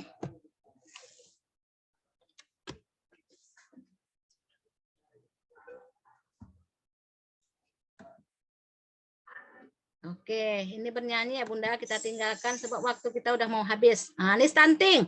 Ayo salah seorang nih, apa yang dimaksud dengan stunting? Nih udah belajar kemarin nih, ayo Bun. Satu orang aja Bun. Apa nih yang dimaksud dengan stunting? Stunting itu, Bunda izin. Ya Bu Soy ya, Ibu apa nih? Bu Desi Yuliantiningsi Bunda. Ibu apa namanya? Desi Yuliantiningsi. Bu Desi juga lagi. Masya Allah Bu Desi. Ayo Bu Desi apa? Cepat Bu Desi. Stuntingnya apa? Stunting itu hambatan tumbuh kembangnya anak karena tidak mendapatkan gizi yang seimbang. Lebih spesifik lagi ada yang tahu? Ayo jawab cepat. Kita waktunya udah mau habis nih Bunda sebenarnya. Belum spesifik kali itu Bunda. Ayo. Stunting itu identiknya dengan apa? Ayo Bunda. Anak tumbuhnya kurang normal. Tingginya agak ya itu nggak sulit-sulit benar Bunda. Kalau untuk stunting nggak sulit-sulit benar ya. Oke. Pertumbuhan anak itu tidak sama dengan seusianya gitu aja Bun. Ya, umpamanya kita nih sama-sama guru nih, kita sedang berfoto, kita yang paling pendek ya. Stunting kata teman kita. Ya itu ya. Berarti sebutan stunting ini nggak sulit-sulit benar Bunda. Stunting ini tinggi badan anak itu agak pendek dari anak seusianya. Gitu ya Bunda ya. Kalau kita katakan pertumbuhannya tidak itu banyak ya, banyak yang lain gitu ya. Kalau stunting ini dia khusus ya tentang tingginya. Tinggi badan anak nih tidak normal ya, dia agak rendah, pendek ya dari anak usianya. Oke Bunda, benar sekali Bu Desi. Nih ya, kita mau cepat aja Bun. Nah, ini stunting nih, tengok terpendek dia Bunda. Dari anak seusianya dia agak pendek, itu yang dikatakan dengan stunting. Stunting ini jadi permasalahan dunia nih Bun. Nah, ini. Stunting adalah gangguan pertumbuhan dan perkembangan yang dialami anak akibat gizi buruk ya Bunda ya. Infeksi berulang dan simulasi psikologi yang tidak memadai ini. Anak didefinisikan sebagai anak stun ya, stun. Pendek. Ini ya Bunda ya, pendek dia. Jadi kalau anak stunting itu pasti anak yang pendek gitu ya Bun. Oke. Apa ciri-ciri atau penyebab stunting? Ini terjadi di dalam kehamilan, ya. Nanti ya Bun ya kita bertanya ya Bun ya. Kita udah jam 3.30 udah habis waktu kita Bun. Kita lanjut aja sebentar dulu Bun ya. Sebentar Bun. Nih ya. Ciri-ciri anak stunting seperti ini ya Bun. Ini ciri-cirinya ya kita pahami ya. Tinggi badan lebih rendah dari anak seusianya, gitu ya Bun. Kemudian wajah tampak lebih muda, kemudian pertumbuhannya melambat, nih ya. Usia 8-10 tahun anak menjadi lebih pendiam. Ini yang namanya, ini salah satu ciri-ciri stuntingnya. Penyebabnya adalah ini adalah di dalam kehamilan ibunya ya. Kita lihat apa penyebabnya. Ini penyebab stunting. Kurangnya pengetahuan ibu mengenai kesehatan dan gizi sebelum masa kehamilan serta masa nifas. Terbatasnya layanan kesehatan. Nah, nih berarti dia ini ya kurang pemeriksaan. Kemudian saat ibu hamil makanannya tidak makanan bergizi. Ini penyebabnya adalah dari saat kehamilan. Dan ini makanya kalau kita mendengar kata stunting itu akan perginya ke 1000 hari pertama kehidupan. Ada yang tahu 1000 hari pertama kehidupan seperti apa? Ini adalah anak stunting. Sampai usia 2 tahun Bunda. Oke, siapa yang jawab tuh? Yang jawab siapa tuh? Siapa yang jawab 1000 hari pertama kehidupannya? Siapa Bun? Fitri Ade Ermasriani. Mana wajahnya belum nampak saya Bun. Kami tidak bisa buka kamera Bunda. Oh gitu. Bunda apa namanya tadi? Ya. Suryani? Fitria Ade Ermasriani. Oh, Fitria. Oke, Bunda ya. 1000 hari pertamanya Bunda ya. Ini sampai anak berusia sejak ketahuan ibunya hamil ya. Sejak cek kesehatan, bukan cek kesehatan ya. Cek urin gitu Bunda ya. Nih ketahuan nih, tengok dicelupkan, ada tanda merah. Nah, itu sudah terhitung dari 1000 hari pertama kehidupan. Selama masa hamil 9 bulan. Kemudian sampai anak usia 0 sampai 2 tahun. Itu adalah termasuk dalam 1000 hari pertama kehidupan.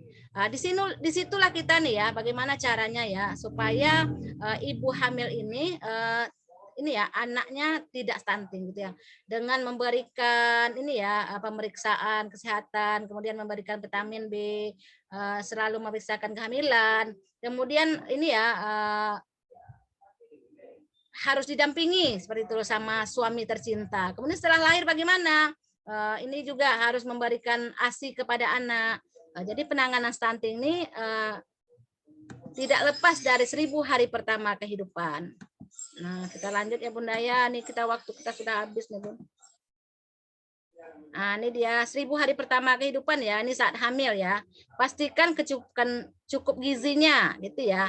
Ibu hamil mendapatkan tablet tambah darah, kemudian edukasi supaya perubahan perilaku masyarakatnya nih ya untuk kebersihan lingkungannya, memberikan ini ya zat besi, ini ya memberikan makanan yang bergizi kepada ibu hamil.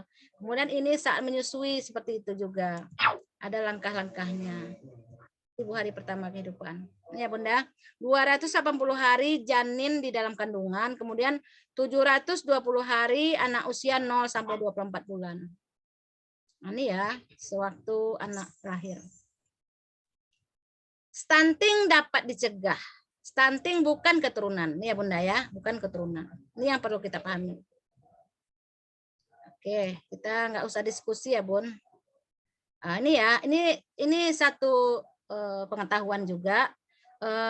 Bagaimana nih Bunda? 1000 hari pertama kehidupannya sudah lewat, anak sudah lahir. Apakah kami bisa nih, masih bisa nih mencegah stuntingnya?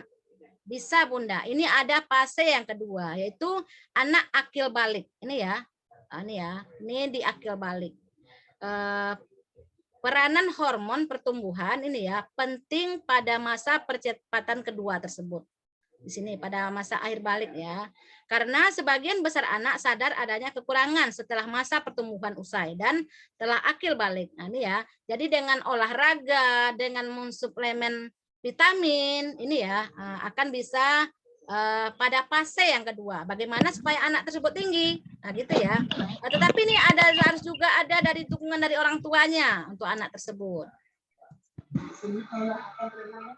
Ya, kesehatan dan gizi anak. Ini pembiasaan PHBS, kemudian pemantauan kesehatan, ini sudah kita kaji tadi ya Bunda. Ini sudah. Nyatikan speakernya Bu, ada yang hidup tuh, speakernya. Nah, ini adalah peran satuan PAUD ya untuk kesehatan ya. Jangan lupa deteksi dini tumbuh kembang anak dengan penimbangan berat badan anak. Kemudian lakukan pre-screening ya. Kita punya ini ya KPSP atau ini ya standar SDIDTK ini ya. Ini sama dengan KMS juga nih Bunda. Bunda bisa pilih salah satu mau memakai apa ya untuk pengukuran tinggi badan anak. Kemudian pemantauan tumbuh kembang anak, status gizi anak. Kemudian pemeriksaan kesehatan, kemudian sarana juga harus kita perbaiki ya, sanitasi, air bersih, kemudian pengembangan program pendidikan dengan orang tua. Kemudian bekerja sama dengan orang tua atau bidan desa atau puskesmas dalam pelayanan kesehatan anak. Kita lanjut. Nih ya, kesimpulannya kesehatan dan gizi anak adalah kebutuhan yang wajib nih ya Bunda. Nah, kita lanjut ke ini ya Bunda ya, biar cepat ya.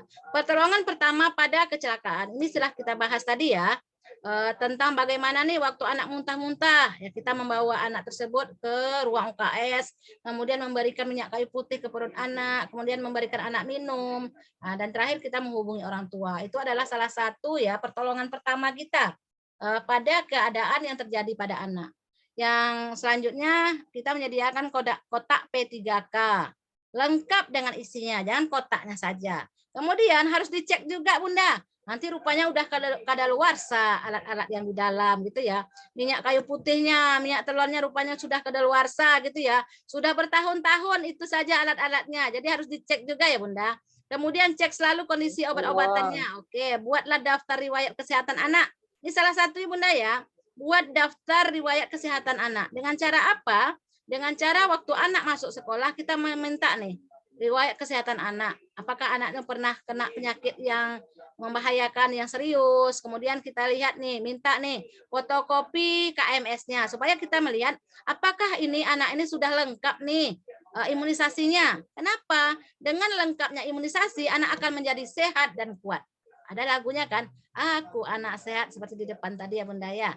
Ini ya, jadi ini ya, ini modal kita ya tentang kesehatan anak. Kemudian bekerja sama dengan instansi pelayanan kesehatan terdekat ya, dengan bidan desa, supaya kita jadi tahu nih kapan pemberian vitamin atau ada yang lain lagi dari program kesehatan. Nah, kita tidak ketinggalan. Makanya nih kepala sekolah juga harus aktif nih menjalin kerjasama dengan sumber-sumber kesehatan lainnya. Kemudian ini adalah tindakan pencegahan pada kecelakaan. Nih yang pertama ya, seumpama ini waktu anak-anak nih bermain di luar kelas nih banyak permainan membahayakan. Kita nggak sempat untuk diskusi nih Bun, apakah pernah di lembaga pun Bunda terjadi hal-hal yang seperti itu. Kita nggak sempat nih Bunda, sebab waktu kita udah mau habis. Memang materi ini banyak sekali Bun, makanya 2 hari, memang banyak nih. Kemudian bagaimana kita membuat aturan ya, kita punya standar operasional prosedur. Ini standarnya, ini aturannya ya, anak sedang main di luar kelas. Nah, nih guru membuatkan aturannya gitu ya, anak harus didampingi, kemudian seperti itu. Kemudian alat harus dijaga juga gitu ya, maksudnya kita harus memikirkan juga ya, alat APE kita itu yang membahayakan bagi anak. Gitu ya, ini udah ada berkarat-karat nih, masih kita biarkan saja, itu adalah kelalaian kita di sekolah. Kemudian memberikan penjelasan kepada anak tentang bahaya. Ya, ini harus ya, kita memberikan informasi kepada anak tentang yang membahayakan. Kemudian mewaspadai kecelakaan yang umum terjadi. Nah, ini jangan lupa juga nih ada lagunya di Bunda ajarkan juga kepada anak. Boleh disentuh dan tidak boleh disentuh. Mana tuh Bun? Apa lagunya tuh Bun? Ada yang hafal? Tidak boleh, Tuhan tidak boleh, iya, boleh, kepala, tangan, kaki, karena sayang, karena sayang. Nah, itu salah satu juga tuh Bunda, kita menginformasikan kepada anak bagaimana nih harus menjaganya dengan cara bernyanyi. Setelah itu baru kita terangkan, ini nggak boleh anak. Nah, itu sudah kita memberikan pengetahuan kepada anak, telah memberikan penjelasan kepada anak bahwasanya ada yang boleh dipegang, ada yang tidak boleh dipegang dengan nyanyian. Itu adalah salah satu juga upaya kita ya untuk menjaga keselamatan dan keamanan anak. Ini waktu akreditasi ini yang paling sulit nih Bunda. Bagaimana nih cara Bunda di lembaga PAUD nih untuk menerapkan ya, untuk menjaga keamanan gitu ya. Ini apa buktinya gitu ya? Adalah dengan kita membuat ini ya standar operasional prosedur keselamatan anak gitu ya. Prosedur keselamatan anak saat dijemput seperti apa, kemudian prosedur keselamatan anak saat bermain. Yang selama ini kita hanya punya standar operasional prosedur nih di kamar mandi gitu ya. Kemudian standar operasional prosedur sewaktu kegiatan main gitu ya. Jadi sekarang kita harus menambah ya Bunda ya. Bagaimana kita membuat aturan standar untuk keselamatan anak saat bermain di luar kelas. Ya, tindakan pencegahan pada kecelakaan, menyiapkan lingkungan main yang aman, seperti kita katakan tadi ya. Ini sudah berkarat nih, masih dibiarkan saja sama kepala sekolahnya gitu ya. Ini adalah kelalaian kita ya. Kamar mandinya yang tidak aman, yang sudah licin ya kita biarkan saja. Ini tidak boleh ya Bunda. Yang penting diperhatikan adalah perlindungan dan keamanan anak nih ya. Keamanan gedung, kamar mandi, kemudian keamanan sarana bermain, kemudian keamanan halaman bermain. Ini sudah kita pastikan tadi. Kemudian memastikan lingkungan dan alat main yang digunakan anak dalam kondisi aman. Kemudian memastikan anak tidak ada yang terkena bully ya Bunda. Nah, ini ya, tidak terkena bully maksudnya ada anak yang pendiam gitu, ada anak yang lasak-lasak gitu ya. Kemudian dibully di ini ya saat bermain. Mudah-mudahan tidak ada terjadi ya sama anak-anak kita. Oke, kita lanjut memperhatikan hak anak. Ini satu lagi Bunda yang akan kita kaji nih yang wajib juga memperhatikan hak anak, hak administrasi anak seperti ini ya, membantu keluarga yang anaknya belum memiliki akte kelahiran ini ya atau KIA ya. Nih program pemerintah nih kan ada nih sekarang kartu identitas anak. Jadi sebelum anak mendapatkan KTP, itulah yang dipakai. Kartu identitas anak. Syaratnya hanya akte anak dan kakak itu aja Bunda. Jadi Bunda kalau yang belum membuat itu boleh nih ke capil setempat gitu ya. Jadi ini akan menjadi layanan sekolah kita nih, membuatkan KIA untuk anak. Kalau untuk sekolah biasanya gratis tuh Bunda. Asal kita bekerja sama dengan capilnya. Di daerah kita nih, di kecamatan kita ada UPTD capilnya. Ya boleh tuh disilakan dibuat KIA anak kita ya. Kartu identitas anak kita supaya nih hak anak kita gitu ya. Sekolah yang membantu. Kemudian menyisihkan dana bantuan opsional untuk pemberian makanan tambahan. Ini sudah ya. Kemudian membantu keluarga yang belum memiliki akses layanan PKH seperti ini nih ya. Ada PKH, jadi kita memberikan fasilitas seperti ini ya, membantu ini memang sama desa setempat gitu ya. Makanya kita perlu tadi menjaring kerjasama dengan pemerintahan desa atau dengan puskesmas setempat atau dengan bidan desa. Kemudian memperlakukan semua anak sama. Oke, terima kasih Bunda. Kesehatan bukan segalanya gitu ya. Tetapi tanpa kesehatan segalanya tidak berarti. Dalam bahasa kerennya, health is not everything, but with health everything is nothing. Bunda ya. Kesehatan adalah investasi. Mungkin itu Bunda ya. Terima kasih atas partisipasinya. Memang materi ini banyak ya Bunda ya. Makanya nanti saya akan share sama Bunda materinya biar bisa dibaca-baca. Yang terakhir adalah tugas mandiri, tugas individu Bunda. Tugasnya adalah melakukan identifikasi ya Bunda ya, permasalahan kesehatan dan gizi. Nah, ini ya. Tadi kita sudah kaji ya tentang kesehatan. Apa yang pernah terjadi di lembaga Bunda tentang kesehatan. Jadi ya. Ada yang mengatakan tadi ya, anak kami pernah muntah-muntah. Nah, gitu ya Bunda. Kemudian Bunda buatkan nih, identifikasi permasalahan kesehatan dan gizi. Itu judulnya. Kemudian Bunda buat kolom 2. Nomor 1. Yang pertama adalah permasalahan kesehatan. Nah, yang kita temui adalah, nih ada anak yang muntah-muntah, atau ada anak yang kena mimisan, atau ada anak yang luka, atau ada anak yang demam, atau ada anak yang gatal-gatal, macam-macam lah yang pernah Bunda temui permasalahan kesehatan di lembaga Bunda. Kemudian di kolom kedua Bunda jawab bagaimana mengatasinya, gitu ya. Semua nih anak yang mimisan, ini ya membawa anak ke ruang UKS, kemudian membaringkan anak, gitu ya. Seperti apa langkah Bunda gitu. Kemudian itu tentang kesehatan. Kemudian ada lagi tentang gizi. Masalah gizi, apa yang Bunda temui di lembaga Bunda? Semuanya gizinya tentang kesehatan gizi, bekal yang dibawa anak terkadang, bekal yang dibawa anak seringkali membawa makanan yang instan. Nah, kemudian apa nih cara Bunda menyelesaikannya? Nah, dengan mengadakan sosialisasi dengan orang tua, memberikan pemahaman bahwasanya makanan mie itu tidak baik bagi kesehatan anak. Nah, seperti itu ya Bunda untuk tugas kita ini. Tidak ada yang rumit ya Bunda ya. Cuma ada 2 nih Bunda ya, permasalahan kesehatan dan permasalahan gizi. Apa yang Bunda temui di lembaga Bunda, bukan dicari di YouTube ya Bunda. Ini adalah permasalahan yang kita temui di lembaga kita. Ini ya, terkadang nih ada yang buat tugasnya diambil di YouTube, bukan seperti itu maksudnya Bunda ya. Yang terjadi di lembaga kita. Oke, buat nama lembaganya Bunda, seperti itu ya. Mungkin itu saja. Ada pertanyaan tentang tugas? Ya, tidak Bunda. Tidak ada? Bunda, tugas Bunda. Assalamualaikum. Tugasnya pakai kirim PDF juga? Ini saya nggak bisa juga mengatakan ya Bunda, sebab nggak masuk ke tugas Bunda. Kalau menurut saya ini PDF ya, kalau nggak salah. Ya, biasanya Nanti PDF Bunda lihat. semua, Bu. Ya, semuanya mesti PDF, Bu. Iya. Kalau Ya, untuk komunikasi mungkin enggak ya Neng ya, sama dengan modul 1 ya Neng ya. Iya.